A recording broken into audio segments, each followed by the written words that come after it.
25년 11월호 예. 월간 이선엽. 네. 와, 드디어 11월호입니다. 어서 오십시오. 예, 안녕하세요. 예. 지난 주말에도 또 중국 다녀오셨다면서요? 아, 예, 다녀왔죠. 또 예. 몇 보 걸으셨습니까? 뭐 많이 걷는 것보다도 예. 일단 중국이 그 IT 쪽의 메카잖아요. 예. 그래서 알리바바라든가 아니면 그쪽에 또 우리가 알고 있는 여러 가지 우리로 얘기하면 실리콘밸리 이런 데가 있어요. 그래서 그런 데 항저우 중심- 다녀오셨다고? 그렇죠. 네네. 중심으로 다녀왔고 중국의 도시하면 뭐 한 4대 도시가 되게 중요하지 않습니까? 북경은 정치의 도시, 그다음에 우리가 알고 있는 상하이 같은 경우는 비즈니스의 도시, 또 선전이라는 데는 제조의 예. 도시, 그렇죠? 그다음에 항저우는 혁신의 도시. 그래서 왜 혁신이 여기서 일어나는지, 그래서 뭐 그 대학들도 가보고 항저우 대학도 가보고, 그다음에 아 얘네들의 벤처를 지원하는 시스템 어떤지 또 가보고, 알리바바의 어마어마한 규모에 좀 놀라고 뭐 그랬었습니다. 캠퍼스. 네. 어휴 뭐 그냥 어. 몇 개 도시는 합쳐놓은 것 같아요. 그래서 그 이야기는 뒷부분에 좀 시간 예. 될 때 조금 여쭤보도록 하겠고요. 벌써 거의 1년 다 가는데. 그렇습니다. 그래서 그 주도주 오마카세 12월에 있는데 얼마 안 남았습니다. 네. 그리고 이번에는 토요일이 아니라 21일 예. 일요일이에요. 예. 12월 21일 일요일 참석하시는 분들은 이제 헷갈리시지 않게 미리. 음. 그래서 아래 고정 댓글이 있으니까요. 주도주 오마카세 올해 마지막 특강을 절대 놓치지 마십시오. 왜냐면은 또 이제 시장이 흔들리고 있으니까. 맞아요. 저희가 11월 24일 월요일 오후에 녹화를 하고 있습니다만 이거 뭐 반등 하려다가 반등도 못하고 요 질문부터 드려야 될 것 같아요. 근데 이미 지겹게 들으셨을 그 내용. AI 거품론에 대해서 어떻게 생각하십니까? 근데 이거 질문을 좀 이렇게 드려보려고요. 이 거품 논란이 쉽게 끝나지 않고 과연 오래 갈 것인가? 지겹게 또 발목을 잡을 것인가? 이 측면에서 보면 좀 어떨까요? 오래 가겠죠. 올해 내내 또는 내년까지도 있지 않을까요? 뭔가 빌미가 있으면 나올 거라고 생각을 합니다. 왜냐면 이제 지금도 버블이라고 얘기하는 사람들이 올라가면 버블이 꺼졌다라고 얘기할 리는 없잖아요. 그렇지 않습니까? 그러니까 지금도 이 상태를 버블이라고 한 사람들은 올라가면 또 다른 핑계를 잡겠죠. 수긍 안 하고. 예. 근데 이제 주가가 오르고 나면 이제 투자자들의 생각은 달라질 수도 있을 겁니다. 그리고 항상 재밌는 건 뭐냐면 논란의 시작은 거품 논란인데요. 시간이 좀 지나면 반박 논리들이 또 나와요. 그리고 주가가 오르고 나면 그 반박 논리에 힘이 또 실리고 이런 것들이 반복될 가능성이 높지 않을까. 그래서 저는 이 논란이 어쨌든 건강한 논란이다라고 생각을 합니다. 시장에서 우리가 항상 좋다라고만 얘기할 게 아니라 이런 경계감들도 우리가 알아야 될 필요도 있고 또 실제 우리가 올라가는 과정 속에서 놓치는 것은 없는지 거품이라고 얘기하시는 분들의 그 논란도 저는 나쁘지 않다고 생각을 해요. 이런 경계감을 주면 우리가 혹시 나중에 이런 것들을 내가 놓칠 수 있었겠구나 또 이런 어떤 악재들이 나중에 시간을 두고 우리가 어떤 식으로 대응할 때 피해를 줄 수 있겠구나 하는 걸 미리 점검해 볼 수도 있겠지 않습니까? 미리 그래서 점검. 그런 측면에서 놓고 보면 이분들의 어떤 선제적인 이런 공격들이 저는 굉장히 건전한 공격이다. 그리고 전체적으로 놓고 보면 우리가 항상 주가라는 게 마냥 좋을 수만은 없는데 네네네. 그 좋지 않을 때 우리가 무엇 때문에 발목을 잡을 것인지 그러면 향후에 어떤 지표들이 어떻게 나올 때 우리가 대응할 수 있는지 그런 것들에 대해서 대비를 할 수 있다는 점에서도 저는 좋다고 생각을 해요. 그래서 항상 지나보면 그 악재를 얘기하시는 분들, 시장이 안 좋다고 하신 분들이 무시할 의견이 아니고 나름대로 그 의견들을 우리가 소중히 담아서 향후에 있을 조금 더 부정적인 시장이 향후에 오게 되면 거기에 대비해서 우리가 피해를 줄일 수 있는 또는 피해갈 수 있는 좋은 어떤 그 방비책을 세울 수 있는 계기가 될 수 있다는 점에서 좋은 것 같아요. 예방접종.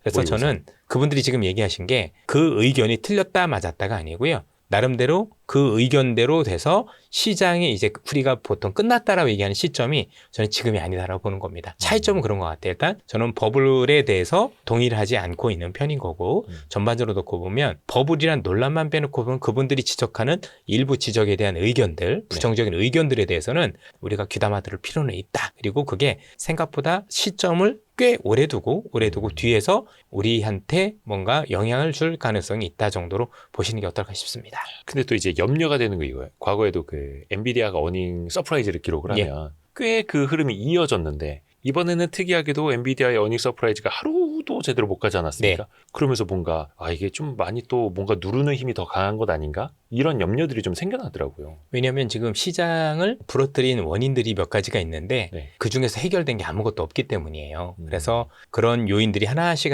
사라지고 나면 전체적으로 우리가 생각했었던 요인들이 하나씩 벗겨질 거라고 생각을 하는데 재밌는 건 뭐냐면 네. 엔비디아 실적이 되게 좋았잖아요. 네. 시장보다 생각보다 훨씬 더 좋았잖아요. 그리고 향후 전망도 대단히 좋았잖아요. 그랬더니 거기서 이제는 뭐 여러 가지 회계적인 것과 관련해서도 야 이건 아니지 않느냐라는 반론들이 있었습니다. 그렇죠? 네. 그 반론과 관련해서 오늘 엔비디아가 우리한테 보도 자료를 냈어요. 한번 이거 한번 보실까요? 네. 실적 발표와 관련해서 네. 굉장히 논란들이 많았어요. 그리고 그 실적 발표 논란에 여러 가지 근거들 중에서 뭐 여러분들 아시겠지만 일단은 뭐 매출 채권에 대한 얘기도 좀 많이 있었었고 현금 흐름에 대해서도 얘기가 많이 있었는데 일단은 숫자에 대한 이견은 없었어요. 그렇죠? 너희들 너무 좋은 것도 알고 있고 다음 분기도 특히 내년에 원래 시장에서 예상했었던 게 2천억 달러 정도의 매출을 예상했는데 여기서는 그 더블을 불렀죠. 그래서 와 싶었는데 뭔가 시장에 대해서 특히 마이클 버리 같은 친구가 마이클버리. 이런저런 얘기를 했고 그래서 지금 이 자료가 엔비디아의 반박문이에요. 그렇죠? 이렇게 반박을 했어요. 첫 번째 반박이 뭔 줄 아세요? 친절하게 또 번역도 해주셨습니다. 이건 이제 메리츠 증권에서 이번에 자료를 이렇게 해주셨더라고요. 저도 그래서 김선우 의원께서 하신 것 같은데 네. 저도 굉장히 고맙게 생각을 하고 있고 일단은 첫 번째가 뭐냐면 숫자도 틀렸어요. 너 이런저런 얘기했는데 숫자 자체도 틀렸다더라? 실제로 그래요? 그래서 일단은 제대로 된 숫자도 못 보고 했다라는 게 되게 중요한 거고요. 네. 그래서 일단은 자사주 매입 성과와 관련해서도 평균 매입 단가가 이렇게 싸다. 그렇죠? 그래서 내재 가치 대비해서 저점 매수했다라는 것도 되게 중요하고 이 재고 증가 관련해서도 수요 둔화가 아니다. 그러니까 이런 거죠. 야, 너 물건 팔았는데 결국엔 그렇죠? 뭐 팔았다고 얘기만 하고 결국에는 돈도 못 받고 있고 뭐 이런 얘기들 많이 그죠, 했었던 나중에 돈 거예요. 깨면 어떡하냐. 근데 이게 아니라 차세대 칩 블랙웰 출시를 대비한 선제적 물력 확보 차원이었기 때문에 아닌 거고 실제 우리가 알고는 재고와 그 매출 채권이 회전 기간도 있는데 보통 그게 평균 52주인데 우리가 53주니까 평균과 다르지 않다. 그래서 큰 의미가 없다. 뭐 그런 얘기들도 많이 한 거죠. 여기 네. 밑에 보면 매출 채권 건전성과 관련해서도 그래서 여러 가지와 관련해서 여러 가지 얘기들이 많이 했는데 전체적으로 놓고 보면 마이클 버리가 얘기한 건 정말 사실이 아니다. 그래서 이렇게 얘기가 내놓는 것도 되게 드문 케이스였었고 그리고 전반적으로 놓고 보면 나름대로 마이클 버리의 어떤 공격도 일부는 일리가 없진 않지만 제가 볼 땐 틀린 것들도 너무 많았다는 점에서 우리가 좀 보실 필요가 있다고 생각을 해요. 근데 주목주목. 일단은 엔비디아가 논란의 중심이 선 건 크게 두 가지였던 것 같아요. 제가 볼 때는 요건 약간 핑계거리고요. 첫 번째는 뭐냐면 역시 여러분들 알고 계시는 여러 기업들과 그 순환해서 거래했던 거. 그렇죠? 그 중심에 일단 엔비디아가 네. 오픈 AI가 있긴 했지만 요 기업도 거기에 들어갔던 게 있었고 또 하나는 생각보다 많은 그 미국의 구루들이 엔비디아를 좀 팔았어요. 네, 그렇죠. 우리가 손정희도 팔았고 여기저기 팔다 보니까 마이클 버리도 마찬가지였을 거고 자, 이렇게 많이 팔고 나면 실제로 안 되는 거 아니야? 뭐 이런 논란이 있었겠죠. 그래서 그런 가운데 이런 것들이 있었겠죠. 중요한 건 마이클 버리는 앞으로도 일부러 나쁜 것만 찾겠죠. 본인이 숏을 했다라고 얘기를 그렇죠. 했는데 돼요 이런 얘기를 안 할 거잖아요. 그래서 그 사람 얘기도 되게 중요하지만 일단 걸러서 들을 필요는 있다. 라고 말씀을 드리고 그 사람도 사람인데 뭐 그 사람이 제가 볼 때 이전에 있었던 이력들이 이미 데이터로도 나와 있더라고요. 미국은 참 대단한 나라인데 이 사람이 몇 년도 어느 정도 수익이 냈어가 다 있어요. 2008년 이후는 저보다 수익률이 좋은 적은 없어요. 제가 공개하기 애매해요. 아니 저희 방송 보시면 아시겠지만 우리 3년치를 보시자고요. 네네. 3년치를 봐도 다르잖아요. 그렇죠? 이분이 잘한다 못한다라는 개념보다도요. 일단은 제가 아는 대부분의 좀 부정론자들 그것도 뭔가 정말 크게 하락 배팅에서 돈 번 분들의 공통점이 뭐냐면 두 번이 별로 없었어요. 그러니까 제가 만약에 이분들에 대해서 뭔가 신뢰를 많이 가지려면 대부분의 정말 큰 하락에서 거의 용 빼는 재주로 하락 때마다 맞췄다라면 그건 정말 중요하죠. 그렇죠. 근데 한 번 정도 빼놓고 정말 크게 한 번 정도 스타가 된 거 빼놓고는 사실 그 뒤로 뭔가 유의미하게 위기가 있었을 때 그 위기에 대한 배팅을 성공한 적이 없다는 것도 중요하고 큰 거 한 방 맞췄다. 그리고 그 큰 거 한 방도 중요하죠. 네, 그런데 그 큰 거 한 방도 정말 적시에 맞춘 게 아니라 몇 년 동안 그쵸, 안 된다 하다 맞은 케이스예요. 예. 그렇게 보면 우리는 여러분들 만약에 이럴 수 있지 않습니까? 2년 뒤에 시장 크게 폭락할 거야. 근데 2년간은 많이 오를 수 있어 그러면 2년 뒤 폭락을 대비하는 게 맞는 겁니까? 아니면 올라가는 거 대비하는 게 맞는 겁니까? 올라가는 게 대비하는 게 맞는 거잖아요. 네, 네. 실제 마이클 버리가 경고했었는데 2005년부터 특히 한국 시장 같은 경우는 2007년까지 지수가 더블 올랐어요. 종목별로는 10배씩 오른 종목들도 네, 많고요. 네, 네. 그걸 포기합니까? 주식을 안 하면 안 했지. 그렇죠? 그래서 뭐 그분들이 뭐 나쁘다 좋다가 아니라 그분들의 일단 논란은 어떤 주식 논리는 일단 우리가 잘 따져보자. 그러나 그분들이 한번 그런 전작을 가지고 있다라고 해서 이분들이 얘기하면 무조건 다 많이 빠질 거다라고 너무 그렇게 겁먹을 필요도 없지 않느냐라는 그렇죠. 말씀을 좀 드리고 싶은 거고요. 그래서 그런 측면에서 살펴볼 필요가 있다라고 생각을 합니다. 그러면요. 중요한 게 이런 얘기들 많이 해요. 지금 그러면 AI 버블 논란이 있었으면 그러면 우리가 생각한 진짜 그루들 글로벌에서 정말 주식을 제일 잘한다는 분들 있지 않습니까? 네. 우리가 존경에 맞지 않는 네. 그분들이 포트폴리오를 어떻게 가져갔는지 보면 일정 부분 답이 나올 거잖아요. 그걸 조금 살펴보도록 할게요. 과연 테크주를 그 사람들도 그렇죠. 팔았느냐? 예. 어떻게 됐느냐 하나씩 우리가 좀 보도록 하겠습니다. 네네. 한번 일단 보죠. 네. 일단 손정희라는 분입니다. 소프트뱅크의 손정희가 엔비디아를 전량 팔았대요. 네. 그렇죠? 근데 중요한 건 뭐죠? 이거 팔고 오픈 AI를 샀대요. 그렇죠. 이건 여러분들 오픈 AI가 더 문제 아닌가요? 엔비디아보다는 더 논란의 중심이 있다면 그럼 여러분들 누가 보더라도 이걸 우리는 뭐라고 얘기를 합니까? 종목 교체라고 얘기를 하지 않나요? 오픈 AI는 비록 상장사는 아니지만 어쨌든 AI에 가장 선두에 있는 회사고 예. 그렇죠? 그리고 이 산 시점을 보면 11월 12일이면 10월 28일부터 시장이 와르르 무너지기 시작을 했으니까 알고도 샀단 말이에요. 그러면 우린 두 가지 추정이 가능하겠죠. 첫 번째, 손정이라는 사람이 AI 버블에도 불구하고 그 버블에서 꼭지에서 주식을 사는 정말 주식을 못하는 사람이라고 생각을 할 수 있거나 그렇죠? 아니면 이 사람은 정말 오픈 AI가 나중에 정말 큰 경쟁력을 가질 거라고 생각을 해서 지금 가지고 있는 모든 것들을 다 팔아서 실제 오픈 AI에 베팅했거나 둘 중에 하나라고 볼 수가 있는 거죠. 그렇죠? 실제 여러분들 손정이라는 사람은 있는 거 가지고 다 베팅했어요. 그래서 오픈 AI가 잘못되면 우리가 알고 있는 소프트뱅크도 잘못됩니다. 그렇죠? 그런 측면에서 이 사람의 베팅을 과연 우리가 가볍게 볼 거냐에 대해서 우리는 첫 번째 고민이 필요하다라고 저는 말씀을 드리고 싶습니다. 물론 나중에 소프트뱅크가 없어질 수도 있겠죠. 그죠? 근데 그런 거보다는 그렇지 않을 가능성이 현재 이 사람은 가능성을 두고 있는 거고 여러분들 의외로 제가 오늘 데이터에는 집어넣지 못했는데 현재 우리가 알고 있는 AI에서 점유율 70%가 오픈 AI예요. 혼자 싹 쓸고 있어요. 나머지 있는 구글 정도 빼놓고는 거의 존재감이 없을 정도입니다. 그래서 우리가 생각하는 것보다 여러분들 오픈 AI에 대해서는 일단 경쟁력과 관련해서는 아직은 의심할 필요는 없는 거죠. 다만 오픈 AI가 이렇게 도마 위에 자꾸 오르는 건 뭐냐면 다른 기업하고 차별화가 되는 게 하나가 있어서 그래요. 다른 기업들은 돈 버는 구조가 원래 있어요.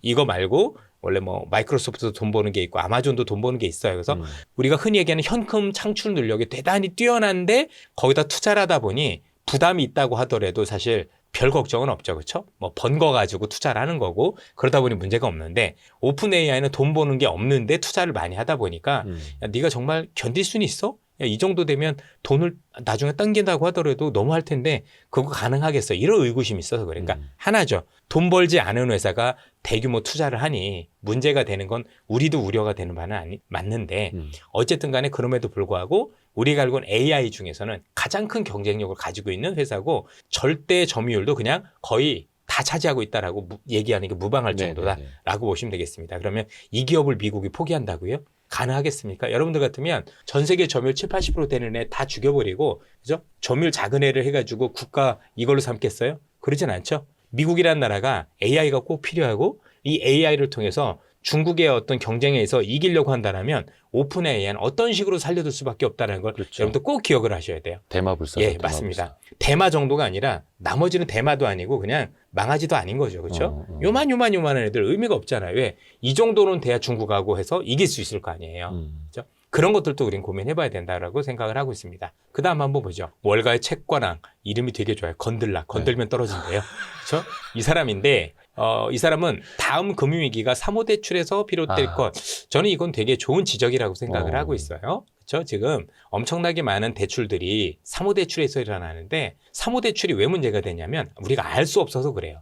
누가 빌려갔는지 얼마를 빌려갔는지 잘 모르겠어. 이러니까 문제가 된다라고 해서 나중에 우리가 뭔가 위기의 어떤 진원지가 된다라고 생각을 하면 사모대출이 가능성이 높지 않을까. 실제 사모대출 규모가 한 10여 년 전보다 2배나 이렇게 증가를 했거든요. 그렇죠? 근데 재밌는 건 아직까지는 여기과 관련해서 일부 부실 조짐이 없지 않아 있는 거지만 대부분은요 그렇지 않은 것들이 많은 게 이걸 대부분 사가는 기업들이 사가는 이 사무 대출을 해주거나 이런 데들이 전부 연기금들이에요. 연기금들은 위험한 거래 안 하거든요. 그래서 거의 대부분은 문제가 없다. 근데 아주 일부는 문제가 되는 것들 발견되기 시작해서 그런 것들이 좀 있다 정도로 보시면 되는데 문제는 이 건들락이 시장이 안 된다라고 얘기하는 건 이건 이 사람의 습성이에요. 채권 쪽이니까. 예, 채권하시는 분이 그러니까 채권하는 사람이 AI 관련해서 버블이라고 하면 안 들으시는 게 맞아요. 중심이 없고요. 솔직히 AI를 아는 사람은 아니라고 봐야 돼요.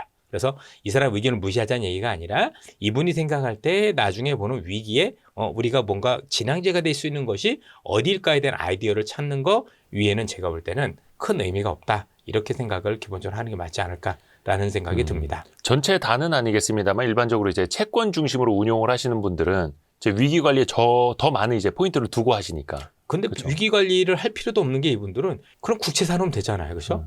나머지는 다 터질 거고 자기들은 돈 버니까 그런 게 하는 건데 채권하신 분들 입장이 만나보면 항상 부정적인 얘기만 많이 하세요. 그래서 저는 그래서 채권한 사람들하고는 잘 안 어울려요. 경제가 안 좋아야 좋으니까. 예, 거기는. 예. 그래서 그 사람들 만나면 되게 우울합니다. 그죠? 맨날 뭐 안 좋아. 그죠? 끝났어. 이런 얘기만 하는데 주가는 계속 올라가고 뭐 그런 일들이 일어나서 이분들이 잘못됐다는 얘기는 아니에요. 이분들의 업이 그래요. 그쵸, 그쵸. 예, 입장이. 바꿔 생각하면 저희들처럼 주식만 생각하는 사람들도 너무 또 좀 좋게만 얘기할 수 있기 때문에 그것도 걸러들을 필요는 있다. 그래서 좀 중심을 잡고 보는데 이분 건들락이라는 분의 이 뷰에서 우리가 봐야 될 거는 좋다 나쁘다가 아니라 혹시 위기가 생긴다면 어디서 나올 수 있는지 아이디어를 줬다는 측면에서 우리가 볼 필요가 있지 않을까라는 생각이 듭니다. 네. 자, 그러면 최근에 나왔던 여러 가지 기사들이 얼마나 잘못됐는지 제가 말씀을 드려볼게요.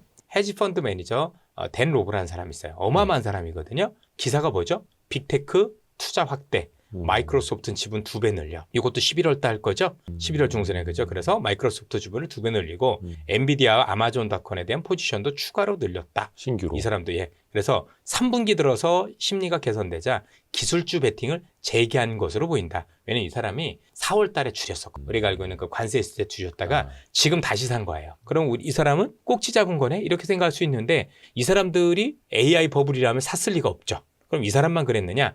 DI 캐피탈도 그랬어요. 여러분들 굉장히 큰 데거든요. AI주 했고 지금 다 팔았던 엔비디아 메타를 신규 투자를 했어요. 다르죠. 특히 보세요. DI 캐피탈 투자자는 AI 관련 주식의 밸류에이션 논란과 시장 변동성이 커지는 가운데 이루어졌다. 지금 샀다. 그렇죠? 앞으로 좋게 본다. 자, 그럼 이분만 그랬느냐? 우리가 존경에 맞지 않는 버크셔 회사의 워렌 버핏도 네. 구글을 샀죠. 이건 대단한 거죠. 그래서 구글에 대해서 다르게 생각하는 사람도 있지만 왜 그렇게 생각을 하죠? 여기는 AI 기업이에요, 그냥. 그렇지 않습니까? AI로 제일 나가는 거고 AI 중에서 여러분들 알고 계시는 엔진이 원래 트랜스포머라는 엔진인데 그 엔진을 원래 만든 데도 저희 구글이에요. 얘네가 제일 먼저 만든 거고 얘네들이 가지고 있는 그 알파폴드라는 그 AI 관련한 바이오도요. 세계 최강이에요. 얘가 단백질 구조도 얘가 만든 거고 그 알파폴드가 뭐의 전신이냐면 여러분 알파고 아시죠? 바둑도 썼던 이 전신이 구글이거든요. 딥마인드. 그렇죠? 예, 딥마인드죠. 다 여기서 나온 거라서 그렇습니다. 우리가 알는 벅셔 회사에도 샀고요. 그리고 제가 올 때 보니까 그 돈나무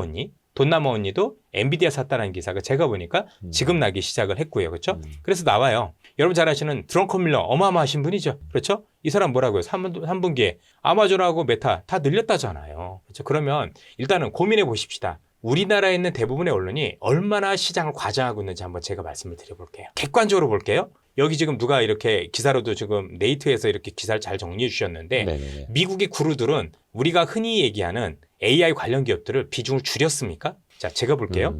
정말 시장이 우리가 알고 있는 버블이라면 네. 그죠? 정말 끝났다라면 이렇게 하는 게 맞겠죠. 첫 번째, 이분들이 AI 관련 주식을 다 팔고 그냥 주식 측면에서 얘기하면 경기 방어주를 늘렸습니다. 맞지 않나요? 그렇게 되는 게 정상이죠. 두 번째, 이게 아니라면 주식 다 팔고 현금을 늘렸어요. 라는 게 정상이죠. 근데 실제 매매한 거 보니까 어때요? 둘 중에 하나죠. 의외로 신규로 삼는 사람들이 더 많아요. 미국의 3분기 13F라 그래서 제가 싹 다 뒤져봤거든요. 미국의 상위 펀드들 우리가 뭐 진짜 드렁컨 밀러라든가 정말 시장에서 대단한 사람들이야 잘한다는 사람은요. 줄인 사람이 없어요. 전부 다 우리가 생각하는 AI 관련주들을 더 늘렸다고요. 훨씬 더 많이 늘렸고 그렇죠? 동시에 워렌 버핏도 거기에 들어가 있어요. 또 일부 사람들은 종목을 교체한 거죠. 예를 들어서 아까도 말씀드렸지만 엔비디아 팔았어. 그리고 나서 뭐 경기 방어주 샀으면 모르겠지만 아니라고요. 그 안에 있는 또 빅테크 안에서 7개 중에서 또 산 거예요. 이거는 우리로 얘기하면 삼성전자 팔고 하이닉스 산 거죠. 그런 식인 거잖아요. 이렇게 생각을 하면 최소한 이 사람들의 생각이 다 맞다라고 저희들이 말씀드릴 수는 없지만 정말 많은 미국 구루들은 아니 탑에 안에 있는 사람들 1등부터 10등까지 모든 사람들은 AI를 늘렸다라는 걸 볼 수가 있어요. 특히 지금을 이용을 해서. 그렇죠? 근데 이분들은 워렌 버핏이라는 분도 계시지만 기본적으로 기업에 대한 밸류션을 제일 많이 따지는 사람들이에요. 근데 여러분 시청자분들도 아는 버블이라고 하는데 그걸 따라 샀다고요? 여러분들이 주식 잘합니까? 이분들이 잘합니까?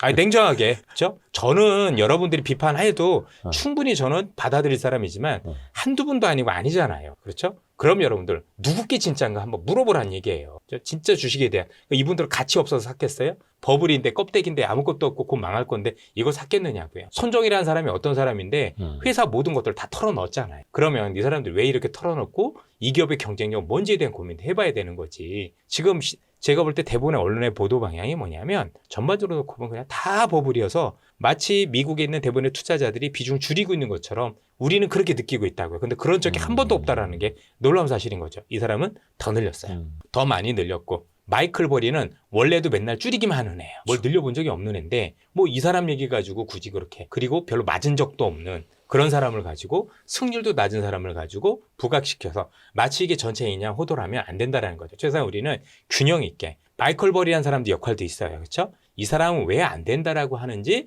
그 논거를 가지고 우리가 혹시 놓치고 있는 게 없는지 점검해보는 그런 게 필요한 거고 아까 했던 건들락이라는 사람을 통해서도 어차피 채권을 되게 잘 아시는 사람이니까 이 사람이 생각할 때 위기의 진앙지가 무엇이라고 얘기하는지 그래서 우리가 놓치지 않고 그런 것들을 계속 모니터링 하면서 우리가 어느 순간에 다가올 수 있는 그 위기에 대해서 우리가 효율적으로 대응할 수 있는 수단을 기르면 된다라는 거고 객관적으로 제가 실력이 부족해서 또 우리가 실력에서 볼 때는 미국에 정말 대단한 구루들이 있는데 이 구루들이 지금 포지션을 어떻게 취하는지 봐야 되는데 실제 보니까 어땠어요? 더 늘렸어요. 그리고 일부는 그 종목을 팔았는데 신문에서는 그 종목 팔았다만 나오죠. 이것만 팔았어. 근데 실제 어땠어요? 이거 팔고 똑같은 AI를 산 거죠. 그죠? 삼성전자 팔고 하이닉스 사고 어떤 사람 하이닉스 팔고 삼성전자 살았어요. 그런 셈이죠. 예. 이걸 그래서 저는 이렇게 말씀을 드립니다. 버블이 된 경고가 아니라 대가들은 포트폴리오를 변경하고 있다. 되려 전체 포트폴리오를 놓고 보면 우리가 알고 있는 뭐를 늘리고 있다? 이 관련 기업들을 테크주. 늘리고 있다라고 보시면 되겠습니다. 이 중에서 제일 유명한 분 중에 하나가 또 누구냐면 여러분들 오크트리라는 데 있는 그쵸? 하워드 막스. 예, 하워드 막스라는 분이 있습니다. 그분의 주장을 한번 또 들어보도록 하죠. 과열은 맞지만 거품은 아니래요. 이게 며칠 전까요, 그죠? 실적 대비는 좀 오른 건 맞는데 거품 아니야라고 얘기를 하죠. 그렇죠? 아직 광기 이런 것들도 보여지지 않아라고 얘기를 했고요. 더 중요한 건 이 빅테크 기업들 우리가 지금 위험해라고 하는 기업들에 대한 평가예요. 매그니피션트 7, 애플, 마이크로소프트, 구글, 엔비디아도 들어가 있어요. 테슬라는 내가 본 가장 뛰어난 기업들이래요. 그래서 조금 비싸긴 한데 뭐 과도하게 그렇게 비싼 것도 아니야. 버블은요 과도하게 비싼 것도 아니에요. 실체 없이 비싸야 돼요. 과도하게 비싼 거를 넘어선 게 버블인데 지금 이 사람이 볼 때는 약간 좀 비쌀 뿐인 거지 거기 과도한 수준도 아니야. 그리고 너무 좋은 기업들인데 라고 평가를 했다라는 거죠. 조금 더 냉정하게 보겠습니다. 우리가 시장에서 정말 존경에 맞지 않는 정말 투자를 잘하는 거기다도 단순히 성장주 투자가 아니라 가치지 투자까지 하시는 분들조차도 버블이 아니라고 얘기를 하고 있어요. 그렇죠? 그러면 제가 좀 죄송한 얘기지만 언론이 이 버블이라는 거 이 정도 냉정하게 알 정도 실력이 되느냐? 아니거든요. 그건 중계하는 거죠, 중계. 네, 그거는 중계도 아니에요. 제가 볼 때. 이건 정말 오랜 경험과 이런 것들이 있어도 알기가 쉽지 않아요. 그런데 단순히 기사를 쓰시는 분들이 이걸 전 모른다라고 생각을 해요. 기사 쓸 때도 보면 답답했어요. 버블이 아닌지 뭔지 사전적인 정의에 대한 것들도 제대로 알고 쓰는 건지도 몰랐고 일부 기사들 같은 경우는 제가 볼 때는 의도적이었어요. 엔비디아 팔았다고 마치 다 비운 것처럼. 근데 실제 기사는 뭐예요? 엔비디아 팔고 이걸 산 거니까 종목 교체한 거거든요. 종목 교체한 걸 가지고 마치 다 판 것처럼 얘기하는 게 맞는 건가? 아니다라는 얘기죠. 그렇죠? 그래서 굉장히 속으로 불편했어요. 왜 저렇게 하지? 그래서 뭔가를 어그로를 끌려고 하는 건가? 이렇게 생각을 하는데 그러면 안 된다라는 거죠. 그래서 최소한 있는 그대로 보고 우리는 볼 필요가 있는 거고 우리의 어떤 실력이 이분들보다 안 된다라고 생각을 하면 한두 분이 아니라 정말 많은 분들이 공통적으로 어떻게 움직이는지 봐야 되는데 이분들은 현금을 많이 늘린 것도 아니었고 우리가 알고는 경기 방어주를 산 것도 아니었어요. 그렇죠? 대부분 다 더 늘렸어요. 그렇죠? 더 늘리지 않은 분들은 그 안에서 포트폴리오를 일부 조정했을 뿐인 건데 그걸 버블의 조짐이 있어서 마치 다 털고 나간 것처럼 하는 게 과연 맞느냐? 라는 말씀을 드리는 거죠. 그렇죠? 예. 그 피터 틸도 뭐 엔비디아 팔았다고 막 대서특필 됐는데 실제는 아니에요. 틸 매크로라는 펀드 하나에서 비운 것일 뿐이고. 여기 피터딜도 있어요. 다 늘렸다라고 얘기들이 많이 나오죠. 그렇죠? 그래서 여러분들 생각하는 것보다 피터딜도 엔비디아만 팔았어요. 엔비디아 한 종목 판 거 가지고 마치 다 판 것처럼 하지도 않았으면 좋겠고 엔비디아를 산 애들도 많았다라는 거죠. 그런 측면에서 놓고 보면 우리가 조금 더 어떤 게 맞을지 나중에 알 수는 없지만 최소한 시장을 볼 때보다 균형적인 시각을 가지고 팩트를 체크할 필요가 있다. 그래서 저도 애널리스트 생활을 20년 넘게 했지만 20년 넘게 하면서 저 역시도 전망이라는 것에 대해서는 실패할 수도 있다고 생각을 합니다. 그런 적도 실제로도 많았고 하지만 최소한 팩트는 체크를 해야 돼요. 사실 여부는 확인하는 거고 최소한 있는 거에 대해서는 균형적으로 본 다음에 그걸 바탕으로 해서 어떻지라고 판단을 해야 되는 건데 이미 제가 볼 때는 균형이 무너진 기사들이 너무나도 많고 시장을 몰아가는 게 그렇게 몰아가는데 이 몰아갔을 때 모든 피해는 투자자들이 보는 거예요. 잘못된 판단할 수 있는. 그러니까 제일 중요한 건 판단의 근거는요. 중립적이어야 되겠죠. 그렇죠? 이 사람들은 이렇게 했어. 그래서 그냥 딱 갖다 놓고 엔비디아 팔고 메타 샀어. 이거 어떤 사람은 엔비디아 팔고 구글 샀어. 그냥 그렇게 얘기해 주시면 되는 거예요. 그러면 두 개 다 뭐죠? AI예요. 그죠? 두 개 다 빅테크예요. 그럼 실제 크게 보면 줄인 거예요? 안 줄인 거예요? 안 줄인 거예요. 사실은 더 늘렸어요. 그런데 이것과 관련해서 전부 다 지금까지도 계속 마치 다 줄인 것처럼 퍼부려서 다 그런 것처럼 마이클 버리란 말도 안 되는 사람 가지고 얘기를 하는 거예요. 그리고 지금 마이클 버리 한번 얘기를 해볼까요? 지금 리딩방 찰린 거 알고 계시죠? 오늘 기사가 됐죠. 예, 오늘 기사가 됐습니다. 네네네. 그렇죠? 진짜 이런 얘기하면 뭐좀 양아치죠, 양아치. 리딩방이라기보다는 맞아요. 그냥 뭐 월 회비 받는 사업을 시작했다. 그게 뭐 이런 리딩방이에요. 겁니다. 예. 제가 여기서 월회비 받으면 리딩방이지 뭐 예. 뭐라고 생각할 수 있습니까? 큰 거보다도 마이클 버리 알고 보니 리딩방 오픈 홍보 이게 방금 전 기사입니다. 네네. 방금 전 네. 신문에서 그대로 가져오니까 보시면 될 거라고 생각을 하고 있고요. 어쨌든 간에 참 재밌는 일들이 벌어지고 있다. 예. 그래서 너무 이 사람을 영웅시할 필요는 없어 보인다. 그 잘생기긴 했는데 좀 저 양반 입장에서 운용하는 것보다 그냥 월 회비 받는 게 더 편하다고 생각을 했겠죠. 그렇겠죠. 우리나라에도 그런 분들 많이 있습니다. 예. 그게 예. 돈 버는 데는 나쁘진 않아요. 그렇죠. 근데 짐심이 있다라고 보기는 어렵죠. 저도 할까요? 아유, 대표님이 그쵸? 하시면 대박이죠. 근데 이제 대표님은 이제 또 이제 신기사라고 하는 금융회사 예. 대표이사로 농담을 계시니까. 해본 거고요. 그러니까 이게 언론에서도 저도 이제 오래 있었습니다만은 위험을 부각시키는 콘텐츠가 조회수 참 잘 많죠? 나옵니다. 예. 이게 왜냐하면 인간이 이제 본능상 긍정론보다는 위기에 대한 경각심 막 일깨워줄 때 본능적으로 살아야 되니까 더 이목이 또 가는 거고요. 제가 제일 아쉬운 건 뭐냐면 실제로 제목은 그렇게 뽑았는데요. 내용을 읽어보면 내용은 그렇진 않아요. 내용은 그래도 이거 팔고 이거 샀다인데 제목. 정작 아쉬운 건 제목이 제일 문제가 되고 애널리스트 할 때도 여러분들 보고서 쓰고 나서 제목 뽑는 게 제일 힘들어요. 맞아요. 내가 정말 하고 싶었던 얘기를 독자들한테 정말 되게 임팩트 있게 다가가야 되는데 마지막 이거 가지고 몇 시간 고민한 적도 있단 말이에요. 그렇죠? 그럼 최소한 기사의 내용과 기사에 내에서 가장 핵심적인 부분을 정말 제목으로 할 수 있는 게 되게 중요한 건데 정말 다른 것 같아요. 근데 최근에 무슨 문제가 있냐면 대부분의 투자자분들이 제목만 읽고 끝나요. 그래서 내용을 잘 안 읽는 스마트폰 세대다 보니까 실제 내용에 대해서 그쵸? 그게 아닌데도 불구하고 저는 유튜브도 마찬가지라고 생각을 해요. 많은 유튜브들이 보면 썸네일. 실제 출연한 분들의 보면 제가 들어보면 내용 좋은 게 되게 많거든요. 그런데 제목이 달라. 분명히 그분은 그렇게 얘기하지 않았어요. 제가 맥락을 보면 최소한 유튜브에서 제목을 달아주시는 분들은요. 과장할 수는 있다고 봐요. 그거야 뭐 그죠? 자극적일 수 있는 거에 대해서는 저도 인정을 하는데 한 얘기를 가지고 해줘야 돼요. 그래서 이분이 하고자 했던 얘기를 전달하는 과정 속에서 조금 더 과장할 수는 있지만 그 방향이 달라지면 안 되는데 의외로 안 그런 경우들이 너무 많아서 정말 제가 볼 때는 저 훌륭한 분들이 저 잘하는 사람들이 댓글을 보면 욕을 엄청 먹고 있는데 그 욕 먹는 건 말도 안 되게 그분이 그런 얘기를 한 적이 없는데 그렇게 얘기하는 경우들이 많다는 얘기죠. 그래서 힘드시겠지만 조금 더 심사숙고해서 우리 기사 여러분들께서도 또는 우리 유튜브를 하시는 분들께서도 제목을 달 때 조금 더 신중해 주셨으면 그래도 투자자들이 볼 땐 정말 도움이 된다 쪽으로 좀 그렇죠? 그게 위험일 수도 있죠. 아니겠습니까? 진짜 이제 고민되는 지점입니다. 예. 지금 당장 이 두 개 종목 무조건 사서 먹어서 이런 거 달잖아요. 조회수 잘 나와요. 그러니까요. 근데 저는 양심상 그런 걸 못 해가지고. 저는 근데 만약에 그런 것들 하면 그다음부터 출연 잘 안 해요. 저는 그렇게 싸게 한 적이 없어요.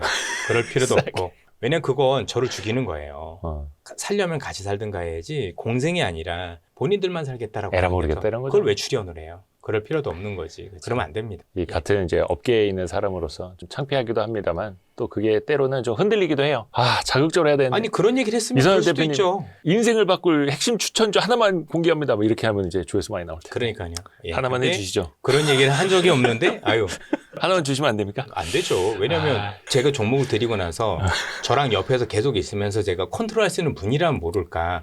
아니라면 여러분들 여기서 10배 간다라도 다 손해보세요. 지금 살 거라고 생각하십니까? 그런 거 없어요. 요걸로 썸네일 하면 안 됩니까? 안 되죠. 10배 가는 종목 공개합니다. 아무튼 오늘 이제 저희 스튜디오에도 주도주 오마카세 네. 그 같이 이제 공부하신 분들이 또 와 계셔가지고 이렇게 시선은 이제 그쪽을 많이 이제 보고 그렇죠. 계시다라는 거. 네. 그리고 조금 이따가 또 질문 기회도 또 드릴게요. 혹시 이거 AI 관련해서 뭐 테크주 관련해서 AI 거품론 관련해서 요 대목에서 혹시 질문하실 거 있으세요? M7 관련돼 가지고 메타가 지금 현금 창출을 잘하고 있는데 돈을 빌렸다는 이유로 이렇게 쭉 네. 하락을 했는데 네. 이번에 메타만 아마 이번에 한 게 아니라 아마 알파벳인가 다른 빅테크도 하나 대출을 해서 했거든요. 그리고 옛날에 보면 뭐 애플 같은 경우에서는 자사주를 뭐 담보로 해가지고 저리로 해서 그 자사주 소각도 많이 했었는데 메타의 이거를 안 좋게 봐야 되는 건지 아닌 건지 좀 판단이 잘 안 되더라고요. 왜냐면 제가 메타를 쭉 봤을 때 이렇게 대출한 적이 없었거든요, 사실은. 그래서 이걸 어떻게 봐야 되는지 그게 궁금했었어요. 우선 대출이라는 표현보다는 회사채를 발행했다라는 게 그쵸. 정확한 표현일 자금 거고요. 조달. 그럼 여러분들 웃기죠. 원래 기업은 돈이 필요할 때 회사채도 발행도 하는 거고 유상증자도 하는 거예요. 그렇죠. 한국 기업들 같았으면 벌써 물적 분할까지 다 했을 거라는 얘기죠. 근데 걔네들은 최소한 그렇게 안 하잖아요. 그런데 왜 회사채라는 수단을 했냐면 그게 현재 가지고 있는 현금을 쓰는 것보다 훨씬 더 유용이 있기 때문이에요. 일단 대부분의 빅테크 기업들이 발행하는 회사차의 만기가 얼마인 줄 알고 계십니까? 최소 40년에서 50년이라 워낙 장기채다 보니까 기업들 부담이 적고 그렇죠? 뭔가 회계에서 인식할 때도 부채로 인식할 때 그것도 되게 가볍게 할 수 있다는 장점이 있고요. 그 연구체처럼. 네, 이거 누가 사가는 줄 아세요? 미국 연기금들이 다 사가고 있어요. 개인들이 아니라 정말 우량한 자산이 나왔다라고 해서 전부 다 사가고 있다는 얘기죠. 그리고 지금도 말씀 주셨지만 이 기업들이 현금이 없는 게 아니라 현금 흐름 안에서 지금 하고 있을 수도 있는데 그걸 다 전부 다 하게 되면 나중에 자사주 매입도 안 되고 주주환원 정책도 안 되게 돼요. 그럼 나름대로는 어쨌든 우리가 확실한 건 이전보다 정말 투자를 위해서 돈이 많이 필요하다는 데 대해서는 이 정도까지 해야 되는구나는 알고 있지만 얘들 나름대로 어떤 기업의 가치도 지키면서 뭔가 회계적으로 부담을 제일 덜 수 있는 방법을 찾았다라는 측면에서 우리가 봐야 되는 거지. 아니, 지금도 돈 많고 일부 채권을 발행한 것 가지고 이게 위험하냐 마냐 얘기하면 어떡해요. 그런 식이면 우리나라 기업은 다 망한 거예요. 한국 기업은 지금 채권 발행하는 애들은 전부 다 없어져야 됩니까? 아니 정말 이게 상식적인 수준에서 생각을 해야 되는데 얘네들이 정말 부채율이 몇백 %가 되고 이러면 우려가 되겠지만 아니잖아요. 지금도 현금도 많지 않습니까? 단순히 그거 정도 했다고 해서 너무 위험하게 바라보는 측면은 제가 볼 땐 너무 앞서 나갔다라고 말씀을 드리고 싶어요. 그러니까 미국식 자본주의는 현금 흐름 생기면 그걸로 이제 자사주 매입 소각하고 주주 환원의 대부분을 써야 하는데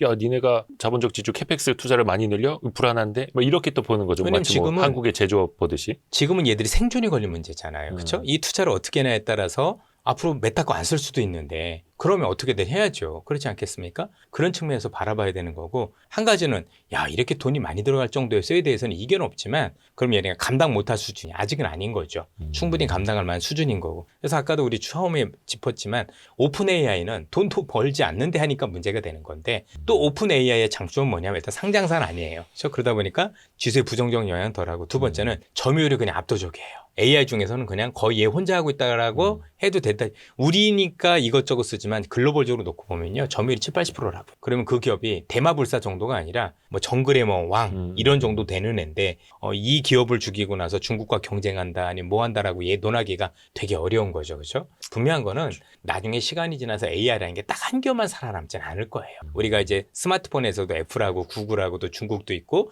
이런 OS 체제가 있는 것처럼 너무나 많은 기업이 난립하지는 않겠지만 그래도 두세 개 기업은 된다라고 봐야 되는데 시장에서는 현재 그렇게 보고 있는 거죠. 넌지시 야 그래도 살아남으래라면 지금 놓고 보니까 뭐 오픈 AI하고 뭐 구글 이렇게 가능성을 지금 보고 좀 베팅을 시작하지 않았나라는 생각이 드는 거죠. 거기에 뭐 또 뭐 그룹 정도도 얘기가 나오고 있는 것 같고 뭔가 경쟁력을 가지는 그렇죠. 근데 그 안에 들어있는데 어떻게 된다라고 얘기하면 그것도 웃긴 거죠. 그러니까 뭐 인터넷 포털이라든지 아니면 메신저 서비스처럼 승자 독식 구조가 아니라 예. 여러 AI 기업들이 예. 또 공존하는 그렇죠. 세상이 또 펼쳐질 것이다. 그리고 그렇게 보시는 거고요. 제가 많은 투자자분들한테 더 말씀드리고 싶은 건 뭐냐면 이렇게 투자했는데 언제 돈 벌어? 그건 제조업 시각이에요. 회수 언제 하느냐? 예. 제조업은요 바로 투자하면 나와야 되죠. 근데 인터넷은 항상 투자가 더 길어요. 그리고 나서 회수한 시점이 뒤인데 뒤로 갈수록 어마어마해져요. 우리 2000년 초반에 그 투자했었을 때 그때 인터넷 기업도 돈 본 적 한 번도 없어요. 그리고 그 몇 년 뒤에 지나서 네이버라는 기업들이 그때도 있었었지만 그죠?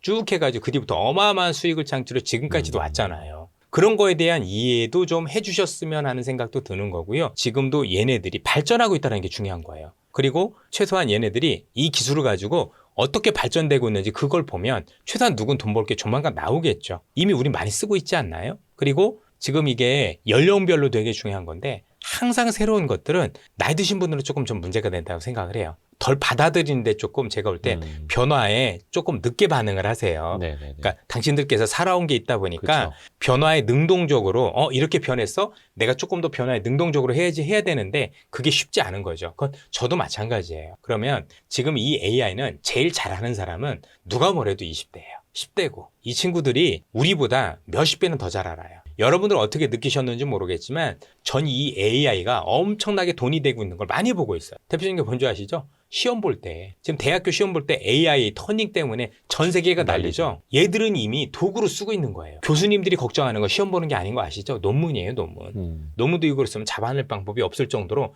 잘 썼다라는 게 되게 중요한 거죠. 그렇지 않겠습니까? 지금도 효율적으로 사용하고 있는 사람들도 많고. 그래서 여러분들 이미 우리 생활 속에서 이걸 활용하는 사람들이 의외로 정말 많다라는 거고, 특히 이번에 최태원 SK 하이닉스 회장님도 이번에 발언한 거 11월에 발행을 했는데 지금 D램이 너무나도 많이 나가는 이유가 모든 기업들이에요. 모든 기업들이 AI 도입하려고 반도체 주문을 하고 있어서요. 지금 반도체 가격이 올라가는 게 우리가 빅테크가 주문하는 게 아니고요. 얘들도 있겠죠. 근데 이젠 기업들도 국가들도 이거 해야 된다고 다 주문하고 있다라고 해서 그만큼 이제는 내가 써봐야 되겠지라고 하고 있다라는 거죠. 그래서 항상 기준을 얘들이 비싸다 아니다 논란이 저는 되게 웃겼어요. 진짜 봐야 될 거는 얘네들이 비싸냐 싸냐가 아니고요. 얘네들이 어떻게 발전했지? 어디까지 발전했으며 지금 학생들은 어디까지 쓰고 있는 거야? 얘네들은 지금 삶을 바꿔놨잖아요. 지금 세대는 AI를 제일 활용하는 거고 우리 페이스북이라는 것도 마크 저커버가 학생 때 한 거예요. 인터넷이 나오고 이게 되니까 그런 걸 만들었던 것처럼 뭔가 새로운 것들에 대한 비즈니스는요. 40, 50대 이런 사람들 머리에서 나온 게 아니에요. 이런 거예요. 그러면 지금 단순히 어떤 우리가 알고 있는 밸류에이션만 놓고 그러니까 기술의 발전이나 발전의 방향, 발전의 정도를 체크하지 않고 단순하게 어떤 재무제표만 보고 놓고만 평가하는 건 제가 볼 땐 반쪽짜리 평가할 수 있다라고 생각이 들어요. 뭔가 그쪽에 대해서 저도 보니까 유튜브에서 되게 공학자신데 하시는 중요한 분들 많으시더라고요. 네네네. 그런 분들이 더 잘한다라고 생각을 하고 있고 최소한 밸류에이션 놓고 이기 전에 이게 얼마나 발전을 했고 얼마나 파괴력이 있는지에 대한 이 변화의 크기는 좀 보고 얘기를 해주셨으면 좋겠어요. 그게 아니고 단순 밸류에이션만 가지고 가니까 안 되죠. 그래서 오늘 댄 아이부스라는 사람이 또 보고서 하나 냈어요. 꼭 읽어보세요. 그죠? 너희들 항상 이런 거 나올 때마다 안 된다고 얘기를 했는데 결국 대표적인 거 뭐 넷플릭스도 그랬죠. 그죠? 넷플릭스도 안 될 거야. 모두 안 될 거야 했는데 결국 지금까지 올라오지 않았느냐. 그러니까 너희들이 막힌 생각을 그걸 옳다고 착각하지 말아요. 변화를 받아들이지 않을 거면 그건 제대로 된 평가도 아니다라고 얘기를 하는 거예요. 그리고 그 AI 버블론에 대해서 이제 충분히 이야기가 됐고 왜 시장이 흔들렸던 두 가지 이유 꼽으라면 하나가 AI 버블론이었고 또 하나가 금리 인하 시점이 미뤄질 수 있다. 요 두 가지로 같이 이제 흔들렸던 거잖아요. 근데 이제 12월 아니면 1월인데 네. 그 한 달 차이가 정말 그렇게 크리티컬한 건지 아니면 그게 한 달이 밀리면 어떤 더 뭔가 유동성 측면에서 조금 더 안 좋은 게 생기는 건지 좀 어떻게 봐야 됩니까? 그것보다도 1월까지도 자신이 없었던 거죠. 예, 그냥 이런 거죠. 예를 들어서 12월에는 원래 해야 할 수도 있는데 네. 이번에 미국의 정부가 셧다운이 되면서 데이터가 부족해서 조금 더 지켜보겠습니다. 그래서 조금 더 지켜보고 뭐 가능성을 열어뒀다라면 이런 피해가 덜했을 텐데 지금 뉘앙스는 뭔가 물가 때문에 못하는 것처럼 얘기를 했기 때문에 문제가 됐었다라고 보시면 돼요. 웃긴 걸 좀 보여드리면요. 이거 한번 보실래요? 지금 시장이 되게 웃긴 게 여기 보시는 것처럼 여러분들 이게 미국 금리인데 미국 금리가 급등하면서 우리가 알고 있는 나스닥이 하락을 했어요. 그렇죠? 그러면 다른 건 몰라도 이번 하락의 원인 중에 하나가 금리라는 걸 부인할 수는 없는 것 같아요. 10월 28일에 미국 FOMC가 있었고 거기서 12월 금리 인하에 대한 기대가 많이 낮아지면서 그때부터 뭔가 발작을 하기 시작을 했단 말이에요. 그렇죠? 네. 그러면서 시장이 좀 큰 폭으로 하락을 했던 어떤 그 원인 중에 하나였는데 네네. 재밌는 게 여러분들 지난 주말에 존 윌리엄스라는 연준 부총재가 있죠. 그렇죠? 뉴욕 연방은행 총재죠. 12월 금리 결정은 동전 던지기 수준. 미치겠어요. 그죠? 인하율 100에서 30이었다가 또 70.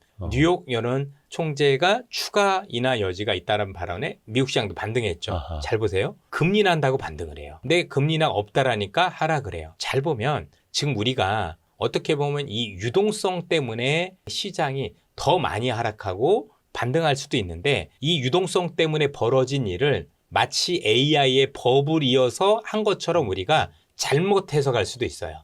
지금 시장은 여러분들이 생각했던 것보다 훨씬 더 많은 파생 상품들이 연결돼 있어요. 예를 들어서 비트코인하고 주식도 같이 연결돼 있어요. 이걸 운용하는 사람들이요. 비트코인과 주식을 같이 가지고 있어서 예를 들어서 비트코인이 많이 급락을 하면 여기서 뭐 증거금이 부족해지면 주식이 반대 매매가 나와요. 이런 식으로. 그러면 여러분들 실제 주식 문제가 아닐 수도 있는 건데 단순히 유동성 문제일 수 있는 건데 우리는 그에 따라서 주식이 폭락하는 걸 보고 나서 어떻게 해석을 해요? 사후적으로 올 7% 하락했으니까 이거는 버블 때문일 거라고 단정 지을 수 있다는 거죠. 사실은 그 요인도 없잖아 있겠죠. 한 1, 2% 정도 되고 나머지가 다른 요인일 수 있는데 우리가 잘못 생각할 수 있는 요인들도 되게 많아요. 한번 그 증거를 보여드릴게요. 역시 오늘 나온 겁니다. 비트코인 폭락, 유동성 우려 촉발의 주식 매도 압력. 그렇죠? 결국은 제가 지금 말씀드렸던 이게 야덴이라고 아시죠? 되게 유명한 리서치 쪽에서 황제인데 이 사람이 비트코인이 폭락해서 시장의 매도 압력을 더 강하게 했다. 지금 말씀드린 것처럼 얘들이 비트코인하고 주식도 가지고 있는데 비트코인이 하락하고 나니까 여기서 돈이 부족해서 어쩔 수 없이 주식을 팔았다는 얘기도 되게 많아요. 어쩔 수 없이에요. 그죠? 주식이 고평가되고 버블이어서 판 게 아니라 내 포트폴리오 안에 돈이 있는데 이게 완전히 급락해서 근데 왜 급락하는데 문제가 돼? 우리가 알고 있는 비트코인 때문에 10배 레버리지들이 많아요. 그러니까 우리가 주식처럼 딱 한 게 아니라 10배 레버리지로다 보니까 조금만 빠지면 어떻게 돼요? 이게 장난이 아니에요. 그러면 그 레버리지가 청산이 되면 남의 돈 10배 빌려서 한 게 청산이 되면 계속 돈 갖다 넣어야 되거든요. 그럼 어떻게 해야 돼요? 주식 팔아서. 가지고 있는 거 해야 되는 거예요. 그럼 이게 달라질 수도 있다는 거죠. 그리고 여기도 보시면 알겠지만 비트코인 30% 폭락의 진실 이것도 누군지 모릅니다만 이 톰리라는 사람 전 톰리 또 직접 본 적이 있었고요. 같은 이시인데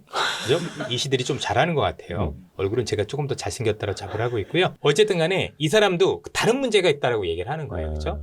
그래서 전반적으로 놓고 보면 한 가지는 분명한 것 같아요. 지금 말씀 주셨지만 시장 유동성 문제가 확실한 건 맞아요. 왜냐면 지금은 단기적으로 시장 유동성이 많이 말랐어요. 그렇죠? 우리 뭐 몇몇 DSA 뭐 그 위원들도 말씀해 주시고 뭐 우리 성상현 위원님도 말씀해 주셔서 저는 되게 감명 깊게 많이 봤는데 좋은 의견이라고 굉장히 생각을 했고요. 그 얘기 맞는 얘기라고 생각을 해요. 시장의 단기 유동성이 굉장히 많이 부족해져 있습니다.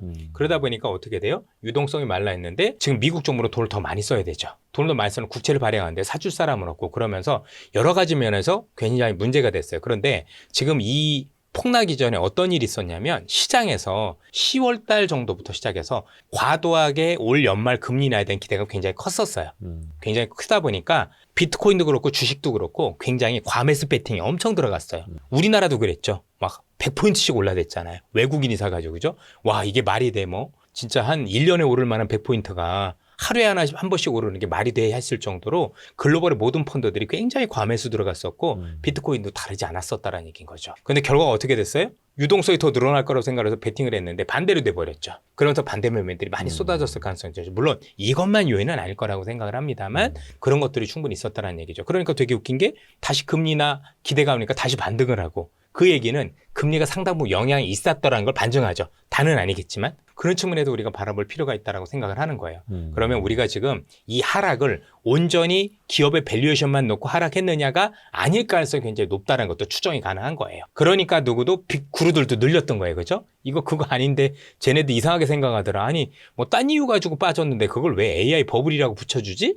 이상한 애들이네 라고 해가지고 샀을 가능성이 높다라고 보는 거죠. 그렇게 생각을 해야 되는 게 되게 맞다. 이거 여러분들 다 오늘자 기사예요. 12월 23일 24일 기사니까 전부 다 최신 기사란 말이에요. 전 이렇게 얘기를 했고 아마 뭐 방송에서도 제가 얘기를 했었을 겁니다. 비트코인 연결되고 해서 했다라고. 저는 여러분도 아시겠지만 예전에 OCI였을 때 자산 배분 해봤잖아요. 그죠? 모든 자산 간에. 그러니까 기금들 같은 경우는요. 채권 얼마, 주식 얼마, 비트코인 얼마, 부동산 얼마 이거를 전부 다 해서 하나로 움직이는데 거기서 하나가 탈이 나면 나머지도 와르르 무너져요. 제가 그런 운용을 직접 해봤기 때문에 이건 제가 볼 때는 나오시는 분들 중에서 제가 이해가 제일 깊을 거예요.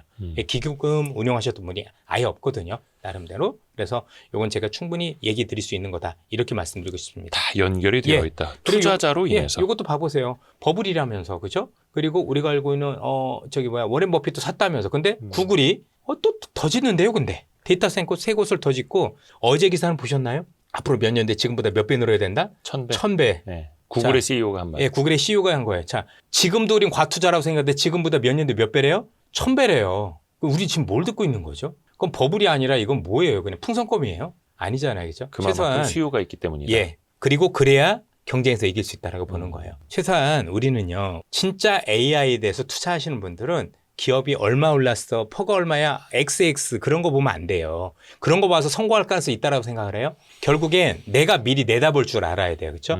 길게 보니까 얘는 지금은 이런 것 같은데 더 많은 돈을 벌어서 결국 지금 이 비싼 퍼가 정당화될 수 있는지 여부를 따지는 게 중요한 거고 그러려면 정말 AI에 대한 깊은 이해가 있어야 돼요. AI가 어떻게 발전하고 있지? 어떻게 활용이 되고 있지? 어디까지 발전하고 있지? 왜 손종이라는 사람은 오픈 AI에 몰빵을 했을까? 이런 어떤 여러 가지 고민들이 동시에 있어야 되는 거지. 말도 안 되는 밸류에이션 논란만 하고 있으니까 문제가 되는 거죠. AI가 뭔지도 모르는데 본인들이 밸류에이션을 낼 수가 있어요? 우리가 알고 있는 일반 제조업은 가능하죠. 우리가 알고 있는 비즈니스 모델이 확실하니까 비즈니스 모델이 뭔지도 모르는데 밸류에이션 한다는 게 넌센스인 거잖아요. 사실은 생각을 해보면 저 역시도 마찬가지일 거고 정말 우리가 제대로 된 분석을 하고 있는 건지는 냉정하게 다시 한번 따져보시라는 얘기입니다. 그래서 지난번에 주도주 오마카세 때도 굉장히 강조해 주신 것처럼 시장의 크기를 봐라. 그럼요. 이런 말씀 계속 해주고 계시고 이 크기를 느낄 수 있는 사람과 아닌 사람과의 차이는 어마어마하게 큰 그렇죠, 거예요. 그렇죠? 그러니까 단순히 이제 네. 짧은 기간에 주가 등락에 따라서 또 마음이 흔들릴 수밖에 없게 되고 그리고 시장의 크기를 모르면 시장이 항상 변하면 네. 종목들도 변하는 거잖아요.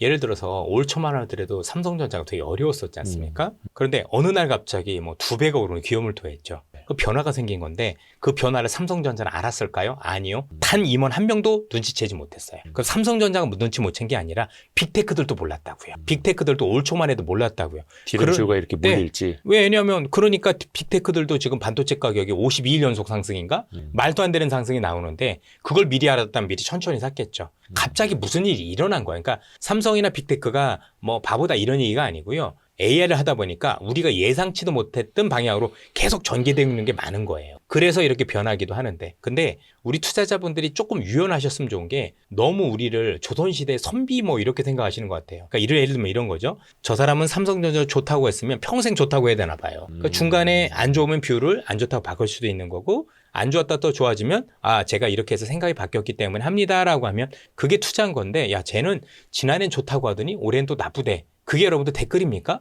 그런 투자를 하는 사람들은 투자를 끊으셔야 되는 거예요.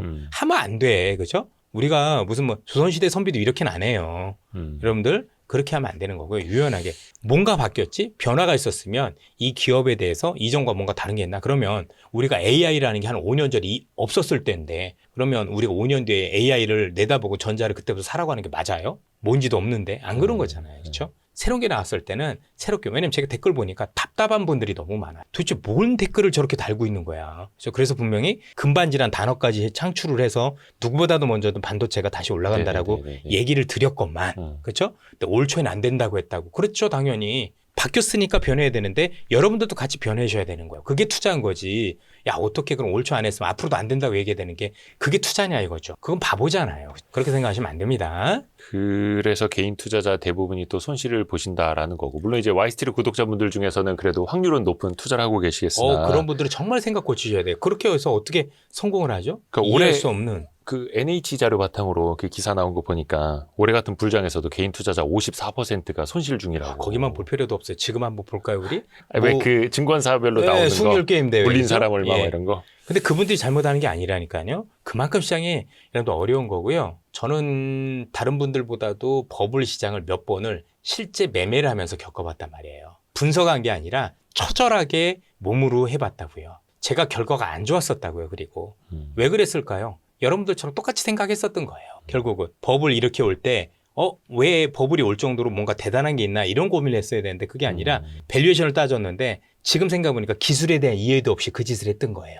그래서 나름 잘하는 줄 알았더니 어떻게 됐느냐. 결국 그 버블 지나고 났더니 남들은 100배 돈 벌었다는데 저는 수익이 없는 거예요. 음. 아니, 100배 벌고 조금 내리면 거기서 한 뭐 90배에서 내려오면 되잖아요. 그렇죠? 아니 돈 버는 사람이 중요한 거지 버블이 아니야. 버블도 이용할 수도 있는 거 아닙니까? 그런데 대부분들은 그렇지 않다라는 거죠. 그래서 지금요 다시 한번 강조드리지만 혹시 매매하신 분들이 있다라면 여기서 잘못된 정보를 가지고 매매를 하면 엇박자 나서 나중에 시장을 보면 결국은 제자리인데 실제 나는 되게 손해나 있을 가능성이 되게 높아요. 그래서 보시지 말라는 얘기가 아니라 기사를 보더라도 샅샅이 기사들의 내용에서 우리가 하는 좋은 내용과 아닌 내용과 해서 정말 어떤 기사가 어떤 내용으로 했는지 제대로 알고 그걸 바탕으로 생각도 해야 되는 거지 제목만 보고 여기서 이런다니까 분위기에 휩쓸려서 하시면 제가 볼 땐 정말 엇박자 많이 날 가능성이 높습니다. 진짜 큰일 나요 그러면. 그래서 월간 이선협 시간이 필요한 겁니다. 또 주도 조마카세가 필요한 거고. 지금 아까 오신 분들이 다 내년에도 이거 해야 되는데 어떡하냐 막 이렇게 다들 걱정하고 있어요. 내년에 안 하실까 봐. 그래요? 예, 뭐, 빨리 여기서 확답을 긍정적으로 한번 해주고 검토를 해보죠 뭐. 뭐 이렇게 박수까지. 예. 주도 조마카세가 이게 또 예. 이제 들으면서 또 잔소리 듣는 맛이 있습니다. 왜냐면 많이 이게 들어요. 잊혀질 때쯤 매도 버튼을 누르고 싶은 거 저만 그런가? 근데 이선협 대표님이 최근에 보니까 내년에 유동성이 더 늘 거라고 보시더라고요. 많이 늘어요. 어떤 이유에서 그런 걸까요? 비트코인 때문에, 정확히는 스테이블 코인 때문이에요. 스테이블 코인이요? 예. 지금 이제 시장에서 지금 이 문제가 되고 있는 가장 큰 것도 전 세계가 지금 돈을 엄청 뿌려요. 다카이치 타는 사람. 이번에 여러분들 아시겠지만 이 시장이 굉장히 위험해진 데 따른 원인이 두 가지가 겹쳐진 것도 있어요. 하나는 뭐냐면 미국이 금리를 내려야 되는데 안 내린 것도 원인이 있고요. 두 번째는 다카이치 산하회가 예상보다 돈을 너무 많이 풀어버렸어요. 확장주 재정 예. 더 공격적으로 한다. 그러다 보니까 환율이 어떻게 돼요? 엔화가 폭락을 한 거예요. 예. 우리 원화가 엔화하고 연동돼 있거든요. 따라가고. 똑같이 폭락이 됐고요. 예. 그런데 이번에 투자한 분들 중에서 의외로 엔캐리 자금이 꽤 많았어요. 그러니까 엔화로 바꿔서 엔화가 금리도 싸고 엔화 가치도 싸니까 네네네. 엔화 가치도 싸니까 이걸 빌렸는데 보통은 N으로 빌려서 달러로 바꿔서 투자하는 게 일반적인데 이번에는 N으로 그냥 투자한 분들이 꽤 많았나 봐요. 그렇죠? 왜냐하면 미국이 금리를 내리면 이제 다카이치 산해가 이렇게 많이 풀 줄도 몰랐고 그 정도까지는 생각을 안 했을 거고 미국의 금리를 내리면 그래도 엔화 가치가 좀 오를 수 있지 않을까라고 해서 엔의 가치도 벌고 그다음에 뭐 이렇게 생각을 했는데 완전히 양쪽으로 다 죽은 거죠. 그죠? N은 더 폭락해버리고 그러니까 미국도 배신 때리고 다카이치 산하에는 더 배신 때려버리고 그러면서 더 많은 문제가 됐다라는 게 있었어요. 그렇죠? 그리고 이 계산 안에 또 뭐냐면 미국도 엄청 돈 쓰는 거 알고 계시죠? 미국이 엄청 돈 쓰는데 쓸 돈이 없으니까 그걸 빚을 내서 쓰고 그렇죠. 있는 거고 빚 내서 쓰는 돈이 단기 국채예요. 단기 국채를 발행하려면 지금 사줄 사람이 없어요. 보통 이게 여러분들 알고 계시는 잉여 현금으로 있어야 되는데 그게 없고 그걸 뭐 지금 자세하게 설명할 시간은 없으니까 그렇지만 그러다 보니 더 많은 문제가 생기고 있는 영향들도 있다. 결국 이 문제 때문에 원래 미국에서는 스테이블 코인을 얘기를 했던 거예요. 그렇죠? 아무도 내 국채를 사줄 사람이 없으니 스테이블 코인이라는 걸 발행을 하면 이게 내 단기 국채를 사줘서 내가 돈 쓸 수 있겠는데 트럼프의 생각은 거기까지예요. 중요한 건 여러분들 지금 많은 학자분들이 나오셔서 이게 뭐 은행도 없어질 거고 중앙은행도 없어질 거고 그렇게까지 얘기하신 분들도 있으세요. 근데 아마도 비트코인만 놓고 보면 그런 생각을 하실 수 있다라고 저는 생각을 해요. 근데 그거는 거버넌스를 몰라서 그러는 거예요. 어떤 국가도 통화주권을 놓지 않아. 통화주권, 국방주권, 외교주권 이걸 놓는다는 건 자살행위예요. 왜냐하면 이걸 놓는 순간 단순히 이거 놓는 거로 끝나는 게 아니라 위기가 대응했을 때 위기를 대응할 수 있는 수단도 없어지는 거예요. 그래서 적당한 수준에서 마무리지 이렇게 보인단 말이에요. 그러니까 마치 뭔가 이것 때문에 뭔가 중앙은행도 없어지고 다 없어질 거라고 얘기하는 건 사실 논리는 충분히 그럴 수는 있지만 전 세계 모든 정부들이 그렇게까지 제가 볼 때 할 것 같지는 않다라고 저는 개인적으로 생각을 하고 있습니다. 이건 물론 제가 틀릴 수도 있는 생각인데 저는 그렇게 생각을 하고 있고 어쨌든 중요한 건 한다. 근데 많은 분들이 생각할 거야. 야, 스테이블 코인 했잖아. 근데 왜 그래? 아니요. 그 지니어스 액트법이 올해 7월 18일 날 트럼프가 사인을 했는데 아직 이게 실행이 안 되고 있어요. 왜냐면 미국의 법 체계가 그래요. 미국의 법은 사인을 하고 난 뒤 18개월 뒤에 이게 발효가 돼요. 그러니까 산술적으로 보면 얼마죠? 2027년 1월이에요. 부칙 조항이 있어요. 감독기관이 세부 조항을 만든 후부터 120일 뒤에요. 둘 중에 하나여야 돼요. 그래서 지금 밑에 있는 걸 하고 있어요. 그래서 세부 조항을 만들고 이게 되고 나면 그 뒤부터 120일 뒤에요. 근데 그 세부 조항도 아직 완성이 안 된 거예요. 그럼 우리는 산술적으로 어떻게 생각하면 되냐면 미국이 이 지니어스 액트법, 즉 스테이블 코인과 관련된 이 법을 세부 조항을 완성했습니다라고 하면 어떤 얘기하면 돼요?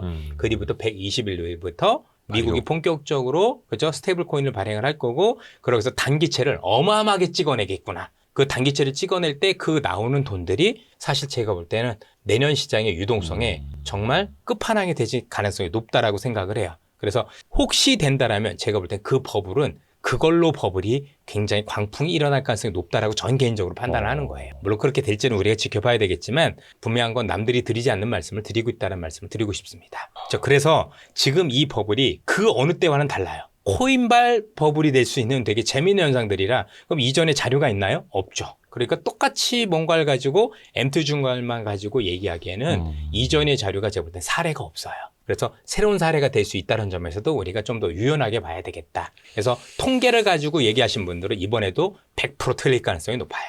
통계의 유의성은 있지만 통계 없는 거잖아요. 통계 없는 새로운 것들이 나오니 그 새로운 것들이 나오는 것에 대해서 우리가 많은 고민이 필요하다는 말씀드리고 싶습니다. 그리고 중요한 건 스테이블 코인이 발행이 되면 돈만 뿌려지는 게 아니라 금리도 억압을 하죠. 내가 계속 채권을 사니까 채권에 대한 수요가 많아지면 올라가던 금리가 어떻게 돼요? 내리는 효과도 있어요. 억지로 내리는 거겠지만 어쨌든 금리가 올라가지 않고 금리가 좀 더 낮춰지는 효과도 있고 동시에 유동성도 풀어지니 사실은 유동성을 극대화하기는 되게 좋은 장이라고 볼 수도 있겠죠. 그러면은 그 버블 뭐 이런 거는 특히 이제 유동성 버블이 진짜 큰 버블인데 그거는 아직 오지도 않았다. 뭐 지금도 일부는 있겠지만 제가 생각하는 버블의 범주는 아직은 아닌 것 같습니다. 내년이 진짜 유동성 버블을 제대로 겪어봤던 사람 입장에서 놓고 보면 지금 버블을 제대로 겪어봤던 사람들은 대부분 좀 비싸지만 그게 거품은 아니다라고 얘기를 하는 거야. 아까 얘기했었던 그렇죠? 실체가 있고 이제 실체가 있고 그 실적이 누구죠? 나오는 갑자기 것들이고. 그분 기억이 안 나네. 방금 전에 봤던 분. 하워드 막스. 예, 하워드 막스. 예. 아, 네네네. 가치 투자금도 사회자님. 아니라고 하면 그게 맞는 거예요. 그렇죠?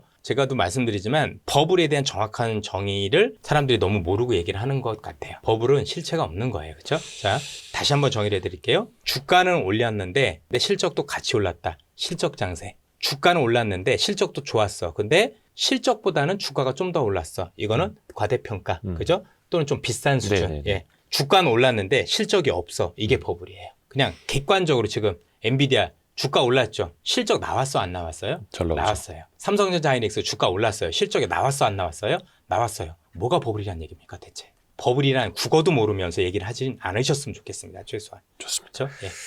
환율 이야기 잠깐만 좀 네. 해볼게요. 그 원화 약세 계속되고 있고 이제 1,470원대 중반까지 가고 있는데 이제 이게 또 그러면 어떤 영향을 줄 것인가? 아마 원인들은 많이들 이제 스터디하셔서 아실 테고 혹시나 그 외인의 매수세를 좀 더 제한시키지는 않을까? 이게 국장에 좀 부담이 되지는 않을까? 그렇진 않을 것 같은데 문제는 이게 서민들한테는 굉장히 부정적이에요.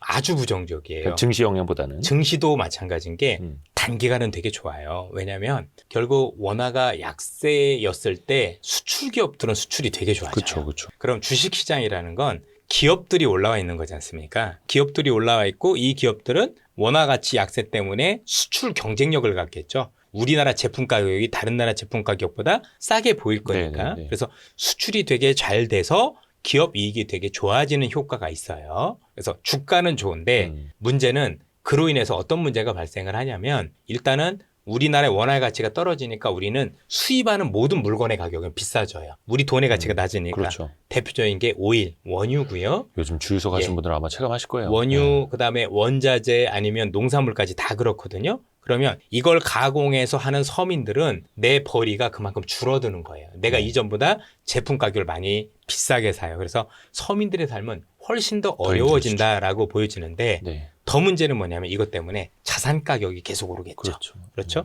계속해서 뭐 기업 가치 좋아지네 뭐 쭉 하다 보니까 그러면 현재는 양극화는 더 진행되는 요인이 될 수도 있는 거예요. 그래서 어떤 식으로든 제가 보기엔 중앙은행은요 환율을 적정 수준으로 꼭 관리를 해줄 필요가 있어요. 이걸 그대로 놔두면 사실 거의 대다수의 국민 여러분들이 생활 속에서 정말 큰 피해를 볼 가능성이 높다. 이미 체감이 되고 있고 왜냐면 이게 생각보다 현재 진행되고 있는 원화의 약세가 뭔가 조금 구조적으로 될 가능성이 높아 보이고 일시적인 현상이 아니라 그렇죠? 결국은 달러가 자꾸 들어와야 되는데 들어오는 환경보다는 나가는 환경이 더 많은 거죠. 그렇죠. 대표적인 게 우리 주식 투자도 우리가 해외 투자가 더 많아요, 여러분들. 네, 그렇죠? 그럼 우리가 달러 들고 나가서 투자하는 것도 원화 약세 요인일 거고 수출 기업들은 요즘 환전을 안 해요. 그 돈 받아서 미국에 다시 투자하려고 역시 달러 그대로 들고 있다고요.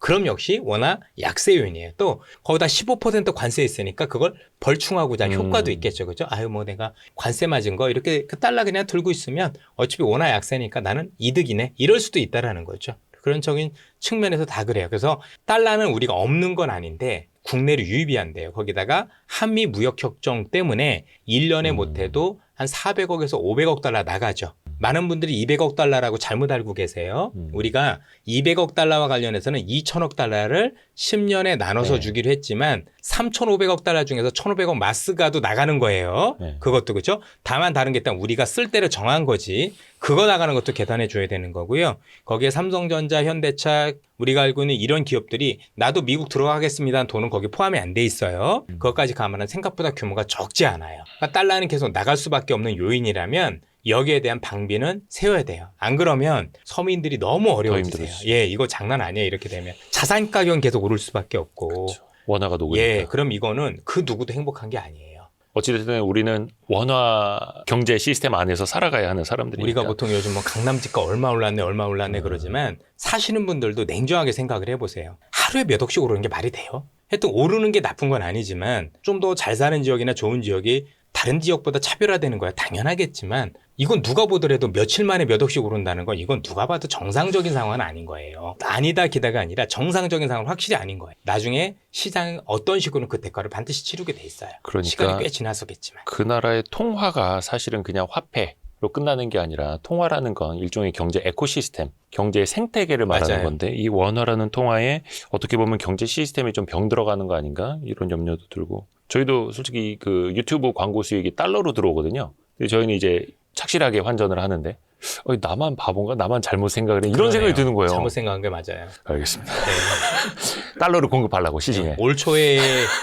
그런 생각이 들어서 얘기를 했었는데 했는데 이제는 그런 보고서들이 많이 나왔으니까 이제는 뭔가 변화가 큰 거죠. 아니 근데 이게 생각해 놓고 보면 전반적인 경제 시스템을 생각하는 사람 입장에서는 원화의 가치가 너무 녹아내리면 안 돼라고 생각을 하는데 개개인의 합리적 판단은 사실 달러 자산을 보유해야 해라는 거고 달러 자산으로 해지를 해야 해라는 거잖아요. 그게 결국에는 단순히 해지를 해야 돼가 아니라 우리 경제에 대한 믿음이 더 굳건하다라면 그러진 않겠죠.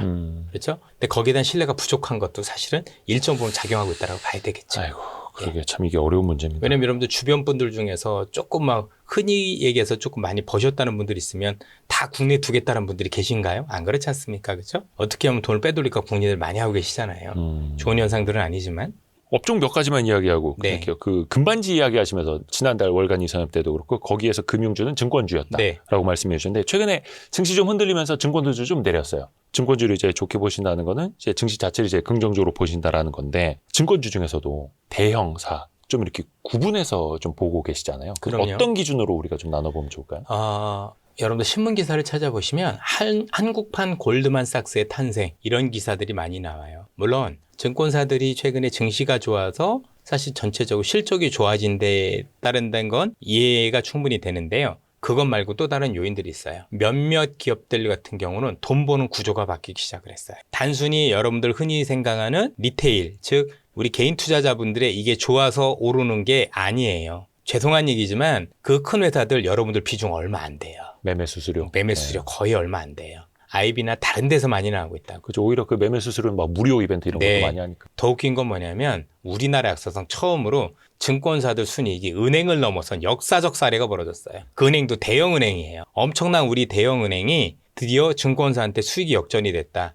2000년대 초반 기준으로 놓고 보면 증권사들의 이익이 100배가 늘었어요. 그 변화를 아무도 눈치를 못해요. 그럼 우리가 매매하는 사람들이 100배 늘었느냐? 아니다라는 얘기예요. 우리 때문에 돈 버는 게 아니고요. 다른 것 때문에 돈 벌고 있는 거예요. 투자은행으로서. 그렇죠. 투자은을 해서 발돋움하고 있는 게 보여요. 바야흐로. 그래서 이 기업들은 국내 대형 은행과 어깨를 나란히 할 가능성이 굉장히 높다라고 봐야 돼요. 경쟁력은 여기가 더 커요. 훨씬 더. 성장 가능성. 예, 왜냐면 은행들은 너무 보수적이죠. 그건 잘못된 건 아닙니다. 은행에 또 생리라는 게 있기 그렇죠. 때문에 예. 나름대로 그렇지만 위험을 적절하게 관리를 해가면서 사이즈 커가는 건 이들의 몫인데 드디어 우리나라도 금융 선진화라고 얘기하기까지는 그렇지만 확실히 해외에 있는 글로벌 유수의 증권사들 아이비와 어깨를 나란히 하러 가기 위한 준비들은 되어가고 있는 것 같다. 기업별로는 그렇게 보여집니다. 그래서 단순히 주가가 좋아지니까 오릅니다라고 전 처음부터 말씀드렸던 게 아니에요. 올 초부터 해서 그랬던 게 아니라 우리나라 증권업이 뭔가 생태계가 변해가고 있고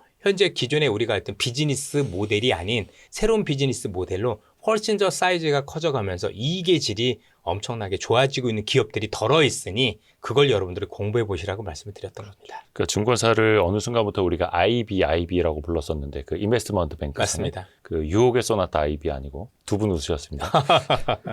세 저는 분 웃으려고 웃으셨고요. 하다가 무기 있는 척 해야 돼서 안 웃었어요. 근데 이제 그 이른바 투자은행, 네. 한국판 글로벌 골드만삭스를 만들자라는 그것도 좀 게 제발 깊게 공부 좀 이제. 하셨으면 좋겠어요. 대충 그냥 듣고 그랬어가 아니라 제가 좀 죄송하지만 너무 공부 안 해. 다 그냥 공부를 아예 안 해. 이렇게 공부해서 산업에 대한 이해도 없고 깊이도 없는데 투자를 하면 안 돼요. 그러니까 증권사들의 수익 구조, 네. 수익 구조에 대해서. 그러니까 뭐 발행어음은 너무나 당연하고 그것도 큰 거예요. 해외 되게. 자산도 그렇고, 그렇죠? 해외 자산 직접 투자도 네, 맞습니다. 그렇고. 아니 또, 조 단위도 몇 조 단위로 벌잖아요. 예를 들어 제조업체에서는 조 단위 버는 회사 없어요. 삼성 이런 데 빼놓고 이미 다른 제조업들은 이 금융사에 게임이 안 돼요. 어마어마한 거라고요, 진짜로. 그러니까 왜 그 두나무가 이제 은행보다 돈을 더 잘 벌고. 그럼요. 그렇죠? 그런 것처럼. 세상이 바뀐 거예요. 그러면 우리도 고민을 많이 해야 된다고요. 미국도 왜 투자은행들이 됐었을 때 지금은 조금 순위가 내려왔지만 결국엔 지금 빅테크들 빼놓고는 결국 상위사에 전부 다 금융회사들 있잖아요. 지금도 벅셔 해서웨이가 그 위에 있잖아요. 그렇죠? JP모건이 바로 밑에 있고 그런 거예요, 여러분들. 근데 우리나라 은행들은 저 뒤에 있잖아요. 근데 제가 볼 때는 이 은행들이 치고 올라가서 순위를 바꿀 가능성은 없어요. 없죠. 그럼 누가 올릴까요? 증권사들 그 위로 올라가는 거예요. 진짜로. 그거는 불변의 진리예요. 그러니까 보통 이제 개발도상국 시가총액 상위에 은행들이 좀 많이 있죠. 더 예. 빌려주고 그렇게 크니까. 예, 맞습니다. 그러다가 투자은행들이 이제 역전을 하게 되고 미국은 뭐 당연히 투자은행이 어마어마하게 그러니까 크고. 일본의 금융 시스템이 배울 금융 시스템이 아니에요. 그래서 은행 중심이잖아요. 그래서 그렇죠. 거기는. 선진하면서 일본 가는 건 바보짓이에요. 음. 배울 게 없는 국가에서 자꾸 배우려고 하니까 문제가 되죠. 또 최근에 그 중국 다녀오셨으니까. 네. 근데 최근에 이제 한 9월까지는 중국의 테크주도 많이 오르다가 최근에 보니까 한 두어 달 정도 중국의 테크주들이 좀 많이 조정을 받더라고요. 네. 이건 좀 어떻게 봐야 될까요? 정부에서 조절하고 있다는 얘기들이 많죠. 지금 이제 중국 같은 경우는 전체적으로 뭐 우리가 하는 지수 조절을 정부가 좀 조절을 많이 하고 있는 게 얘네는 잘못 놔두면 그냥 한 번에 쫙 오르고 끝나잖아요. 그렇죠? 네네네. 그러니까 중국의 전략이 뭔지를 고민해 봐야 되는 게 이렇게 생각을 해보세요. 지금 미국하고 중국하고 뭐 싸움하고 있죠? AI 싸움하고 있죠. 네. 그러면 그 돈은 어마어마한 돈은 미국만 필요하겠어요? 중국도 똑같이 필요하죠. 중국의 테크 기업도 미국보다 더 들어가면 더 들어갔지 덜 들어가진 않죠. 그렇죠? 그러면 여기서 중국에 있는 기업들 중에서 그 비용을 감당할 수 있는 기업들이 몇이나 있겠어요? 저는 아니라고 보거든요. 한두 기업 있을 정도로 좀 쉽지 않죠. 그러면 중국 지금 경제 좋은가요? 안 좋아요. 그리고 중국 정부 지금 재정 건전성 좋은가요? 안 좋아요. 재무 건전성. 그러니까 지난해 신용등급도 강동당했죠. 왜냐하면 지금 중국의 지방 정부 여전히 어렵고 부동산 되게 안 좋단 말이에요. 그럼 여기 지금 계속해서 뭘 어떻게 해줘야 돼요? 치유해 주려면 돈 많이 들어가죠. 자, 그러려면 정부가 엄청나게 지원을 다 해줄 수는 없고 결국 방법이 뭐예요? 자본시장 활성화예요. 네. 야, 너희들 자본시장에서 돈 땡겨. 그죠? 돈 땡겨서 열심히 써. 그러려면 어떻게 돼요? 주식시장이 계속 우상향해야 돼요. 우상향하는 그림. 우상향인데 뾰족하면은 자금 조달이 안 되죠. 오르고 바로 끝날 거니까. 그래서 속도 조절하고 있다라고 중국 내부에서 얘기가 나오고 있더라고요. 이건 제 분석이라기보다도 중국의 보고서들 보니까 그렇게 써 있더라고요. 그러니까 엑셀러레이터를 이제 밟았다 뗐다 이제 속도 조절하는. 솔직히 지금 저도 방송하고 있지만 다른 건 몰라도 중국에 대해서는 좋게 얘기하면 댓글 엄청 안 좋아요. 객관적인 여부를 떠나서 일단 중국에 대해서는 우리 국민들 다 싫으신가 봐요. 생각보다 중국에 대한 감정이 되게 좀 많이 메마르셨더라고요. 예. 아니 근데 또 그 중국의 테크주 뭐 로봇이라든지 뭐 그런 또 ETF 이런 것들은 또 인기가 많더라고요. 조용히는 투자하시고 겉으로도 얘기를 못 하시는 게 나는 돈 벌고 싶어. 현재, 예. 왜냐면 아니, 중국이 이게 싫지만 난 돈 벌고 제가 싶어. 이런 거. 댓글 그런 거는 그렇다 치는데 그냥 중국자 들어갔으면 진짜 조회수가 안 나오는 정도가 아니라 폭망 정도로 나와요 그냥. 그래서 와 이게 우리나라 국민들이 중국에 대한 감정이 진짜 많이 안 좋구나라는 걸 객관적으로 좀 많이 느끼고 있어요. 물론 그 원인을 제공한 게 그들이라고 저도 생각을 합니다. 당연히 그렇겠죠. 그렇죠? 우리가 그냥 싫어하지는 않을 거 아니에요. 그렇죠? 그만한 이유가 있을 거라고 생각을 하고 우리한테 좀 더 잘해야 된다고 생각을 많이 합니다. 이 유튜브 강 나오는 콘텐츠가 중국 망한다, 일본 망한다 이거 정말 좋아하시죠. 그럼 되게 좋아하죠. 그렇죠? 그래서 잘 네. 나오는데 그런 거. 뭐 부동산은 반대긴 한데 두 나라는 망한다고 하면 되게 좋아하긴 하시더라고요. 또 최근에는 이제 네. 중국과 일본 사이에 감정 싸움으로 네. 좀 많이 치닫고 네. 있잖아요. 그래서 이제 여행이라든지 뭐 레저 심지어 저 화장품 이런 것까지 이제 반사수혜가 있지 않겠네 이런 또 기대감들이 막 생겨요. 있는 거는 같은데 예. 그래서 그분 성함을 좀 바꿨으면 좋겠어. 다카이치 사나에로. 뭐지? 일본 총리. 원래 다카이치 사나이잖아요. 사나에잖아요. 예. 예. 사나이로 바꿨으면 좋겠어요. 그죠? 무슨 말씀하시나? 화끈하신 분이라고 아재 생각합니다. 그죠? 예. 아재 개그. 좀 더 해주셨으면 좋겠어요. 그래서 더 세게. 여러분들 항상 보면 있지 않습니까? 원래 싸움 구경은 도시락 싸들고 가야 된다고 하잖아요. 우리만 안 싸우면 돼요. 두 나라는 더 많이 싸워서 우리한테 조금 이득이 되는 쪽으로 했으면 사실 우리 입장에서 나쁠 게 별로 없는 거지 않습니까? 그렇죠? 근데 뭐 항상 중요한 건 이게 얼마나 지속성 있는지는 외교기 때문에 판단하기가 어려워요. 또 어느 날 갑자기 또 망할 수도 있어요. 왜냐면 분명히 두 국가가 원하는 게 있을 거란 말이에요. 다카이치 사나이도 분명히 그랬을 때는 정치적인 목적이 강할 텐데 그걸 임기 내내 할 수는 없을 거고요. 나름대로 소기의 목적을 얻고 나면 달라질 수도 있어서 저는 이거에 대한 투자가 지금은 확실히 좋다라고 생각을 많이 합니다. 나름대로 많이 하지만 이게 과연 지속성이 있는 거에 대해서는 전 잘 모르겠어요. 사실 개인적으로는. 그러니까 정치인의 전략일 수 있으니 예. 얼마 전에 저기 뭐야 트럼프 대통령이 또 그 맘다니 뉴욕시장 당선된 분하고 또 막 악수와 막 치켜 세워주고 막 그러니까 뭐 이해를 못해. 우리 생각하고는 다르죠, 그죠? 둘은 앙숙일 줄 알았더니 둘이 그러니까요, 뭐 갑자기. 거의 그저 친형제처럼 잘해보자고 얘기를 하고 저렇게 하는 거 보면 여러분 항상 정치라는 건 하여튼 하나 주고 하나 받으면 되는 거라고 생각을 해서 분명히 이 두 국가도 뭔가 나름대로 저랬을 때는 저 큰 걸 얻어내기 위험이라고 생각하는데 그게 이런 식으로 제가 볼 때는 초장기화 되기는 쉽지는 않을 수도 있다고 생각이 듭니다. 또 오늘 그 주도주 오마카세 이선엽 대표님의 특강을 들으신 분들 또 몇 분 와 계시는데 혹시 뭐 질문 있으신 분 없으세요? 아 진짜? 이렇게 끝낼 수는 근데 없는데? 이번에 사실 어떻게 보면 제일 행복하긴 했어요. 안 빠져가지고 사실 제일 덜 빠졌죠. 오른 게 별로 없어서 그렇긴 한데. 중국 그 가시는 날 금요일 날 가셨잖아요. 예. 우리 시장 한 3.7% 폭락하는 날. 네. 뭐 오후에 갔으니까 뭐 다 보고 갔죠. 뭐. 예. 마음이 어떻게 불편하지 않으셨어요? 아이 그래요. 뭐 그냥 기회라고 생각하고 있는데 뭐. 근데 어차피 다른 분들은 많이 흔들릴 거니까. 예. 그럴 때 안 보는 것도 답이에요, 사실. 왜냐면 저도 계속 보고 있으면 안 흔들리면 이상하지 않을까요? 그렇죠, 가격을 그렇죠? 보면. 예. 네네 예. 좋습니다.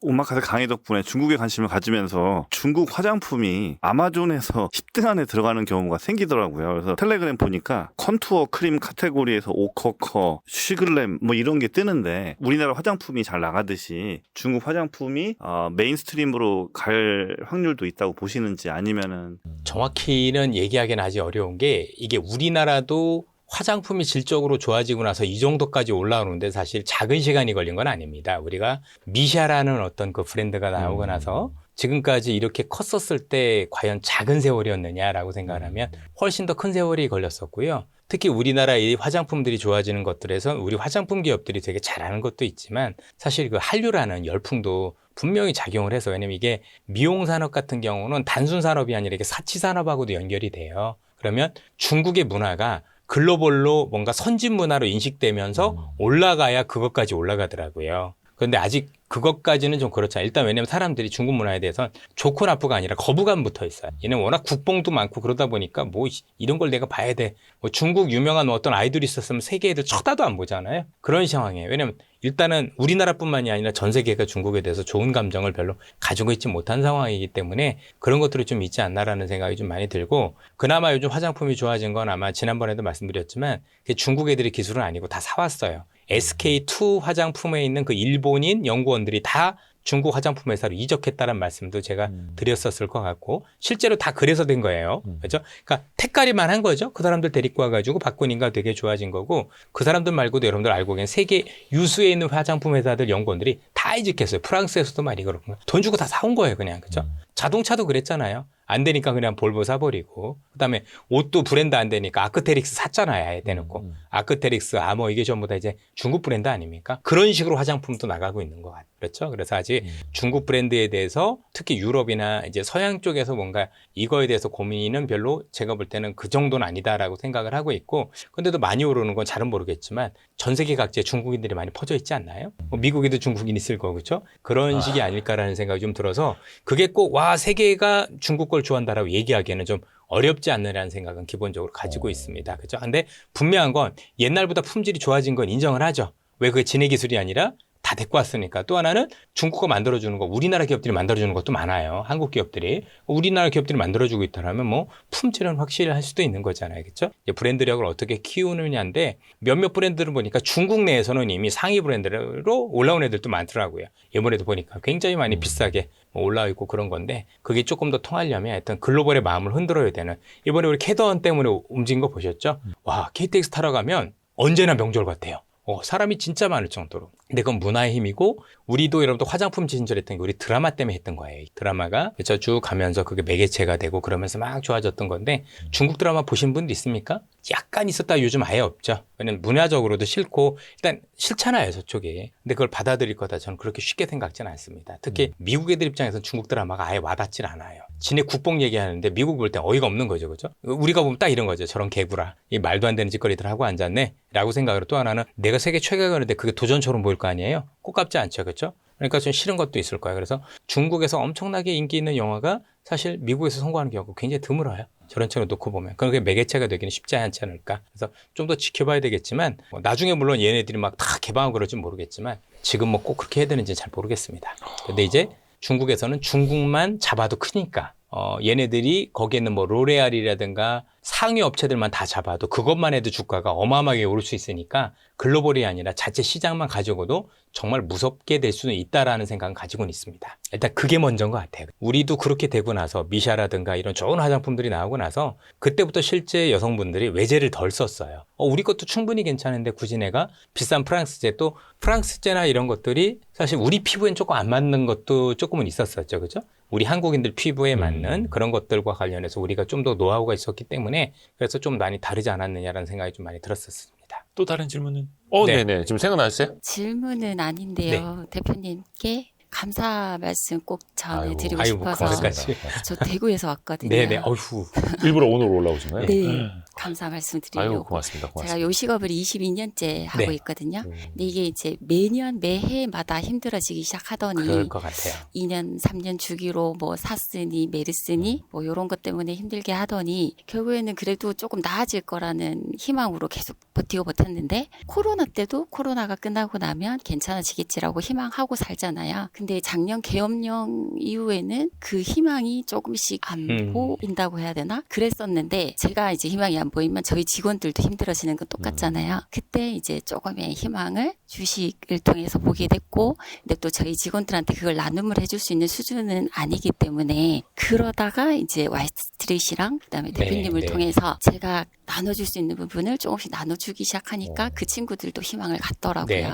그래서 그런 부분에 있어서 저희는 또 이제 요식업이 아니더라도 또 다른 뭔가에서 또 우리 직원들은 본인들 직업이 아니더라도 다른 뭔가에서 투자를 하고 공부를 하면 또 해치할 수 있는 부분이 있다라는 희망을 주셔서 그런 선한 영향력을 저희한테 주셔서 너무 감사드립니다. 이런 과찬을 또.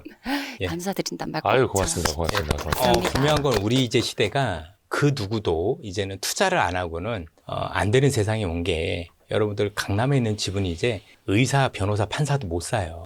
의사도 특수한 의사나 사는 거지 일반적인 분들은 못 사세요. 그 가격이면 다 마찬가지거든요. 결국엔 거기도 지금 예전부터 살고 있는 사람들이나 그냥 약간 이렇게 돈을 번 거지 정말 제 돈 주고 산 사람 몇 사람이나 되겠어요. 왜냐면 강남에 거래되는 게 몇 건이 안 되지 않습니까? 근데 우리가 희망을 버릴 수는 없는 거잖아요. 그러면 세상의 변화도 느껴볼 겸 그 투자라는 걸 무리한 게 아니라 뭔가 생활이 돼서 나름대로 그런 활동을 이어가 나가는 건 저는 굉장히 중요하다고 생각을 하고요.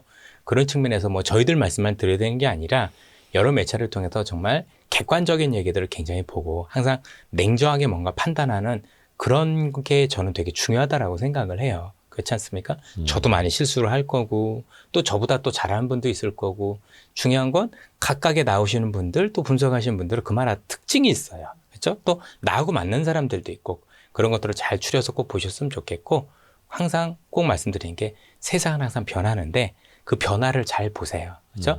이렇게 변하는구나. 그 변화를 잘 보면 변화를 사는 게 전 주식이라고 생각을 해요. 그렇죠? 그리고 크게 변할수록 크게 올라요. 적게 변할수록 적게 오르는 거고 그래서 그런 어떤 기본 원칙들을 가지고 움직이시면 저는 그래도 지금 참 자영업 하시는 분들, 서민분들 너무 어렵지만 그래도 조금 우리가 미래를 바라볼 수 있는 어떤 희망이 되지 않을까. 라는 말씀을 드리고 싶습니다. 아유, 감사합니다. 그래서 우리 주도조 오마카세 강의 들으신 분들이 또 오히려 그 극찬을 해주시는 그런 강의고, 12월에는 12월 21일 일요일에 주도조 오마카세가 있고, 또 온라인으로 그 다음 주에 또 바로 보실 수 있다는 거 한 번 더 말씀드립니다. 그 고정 댓글 확인 부탁드립니다. 월간 이선엽 2025년 11월 5일이었습니다. 고맙습니다. 예, 대표님. 감사합니다. 를 하면서 느끼는 최대의 만족은 선택의 자유가 저한테 있다는 거예요. 평생 일을 하고 싶으신 분, 이미 직업을 잃어버리신 분들이 이 직업을 권하고 싶죠.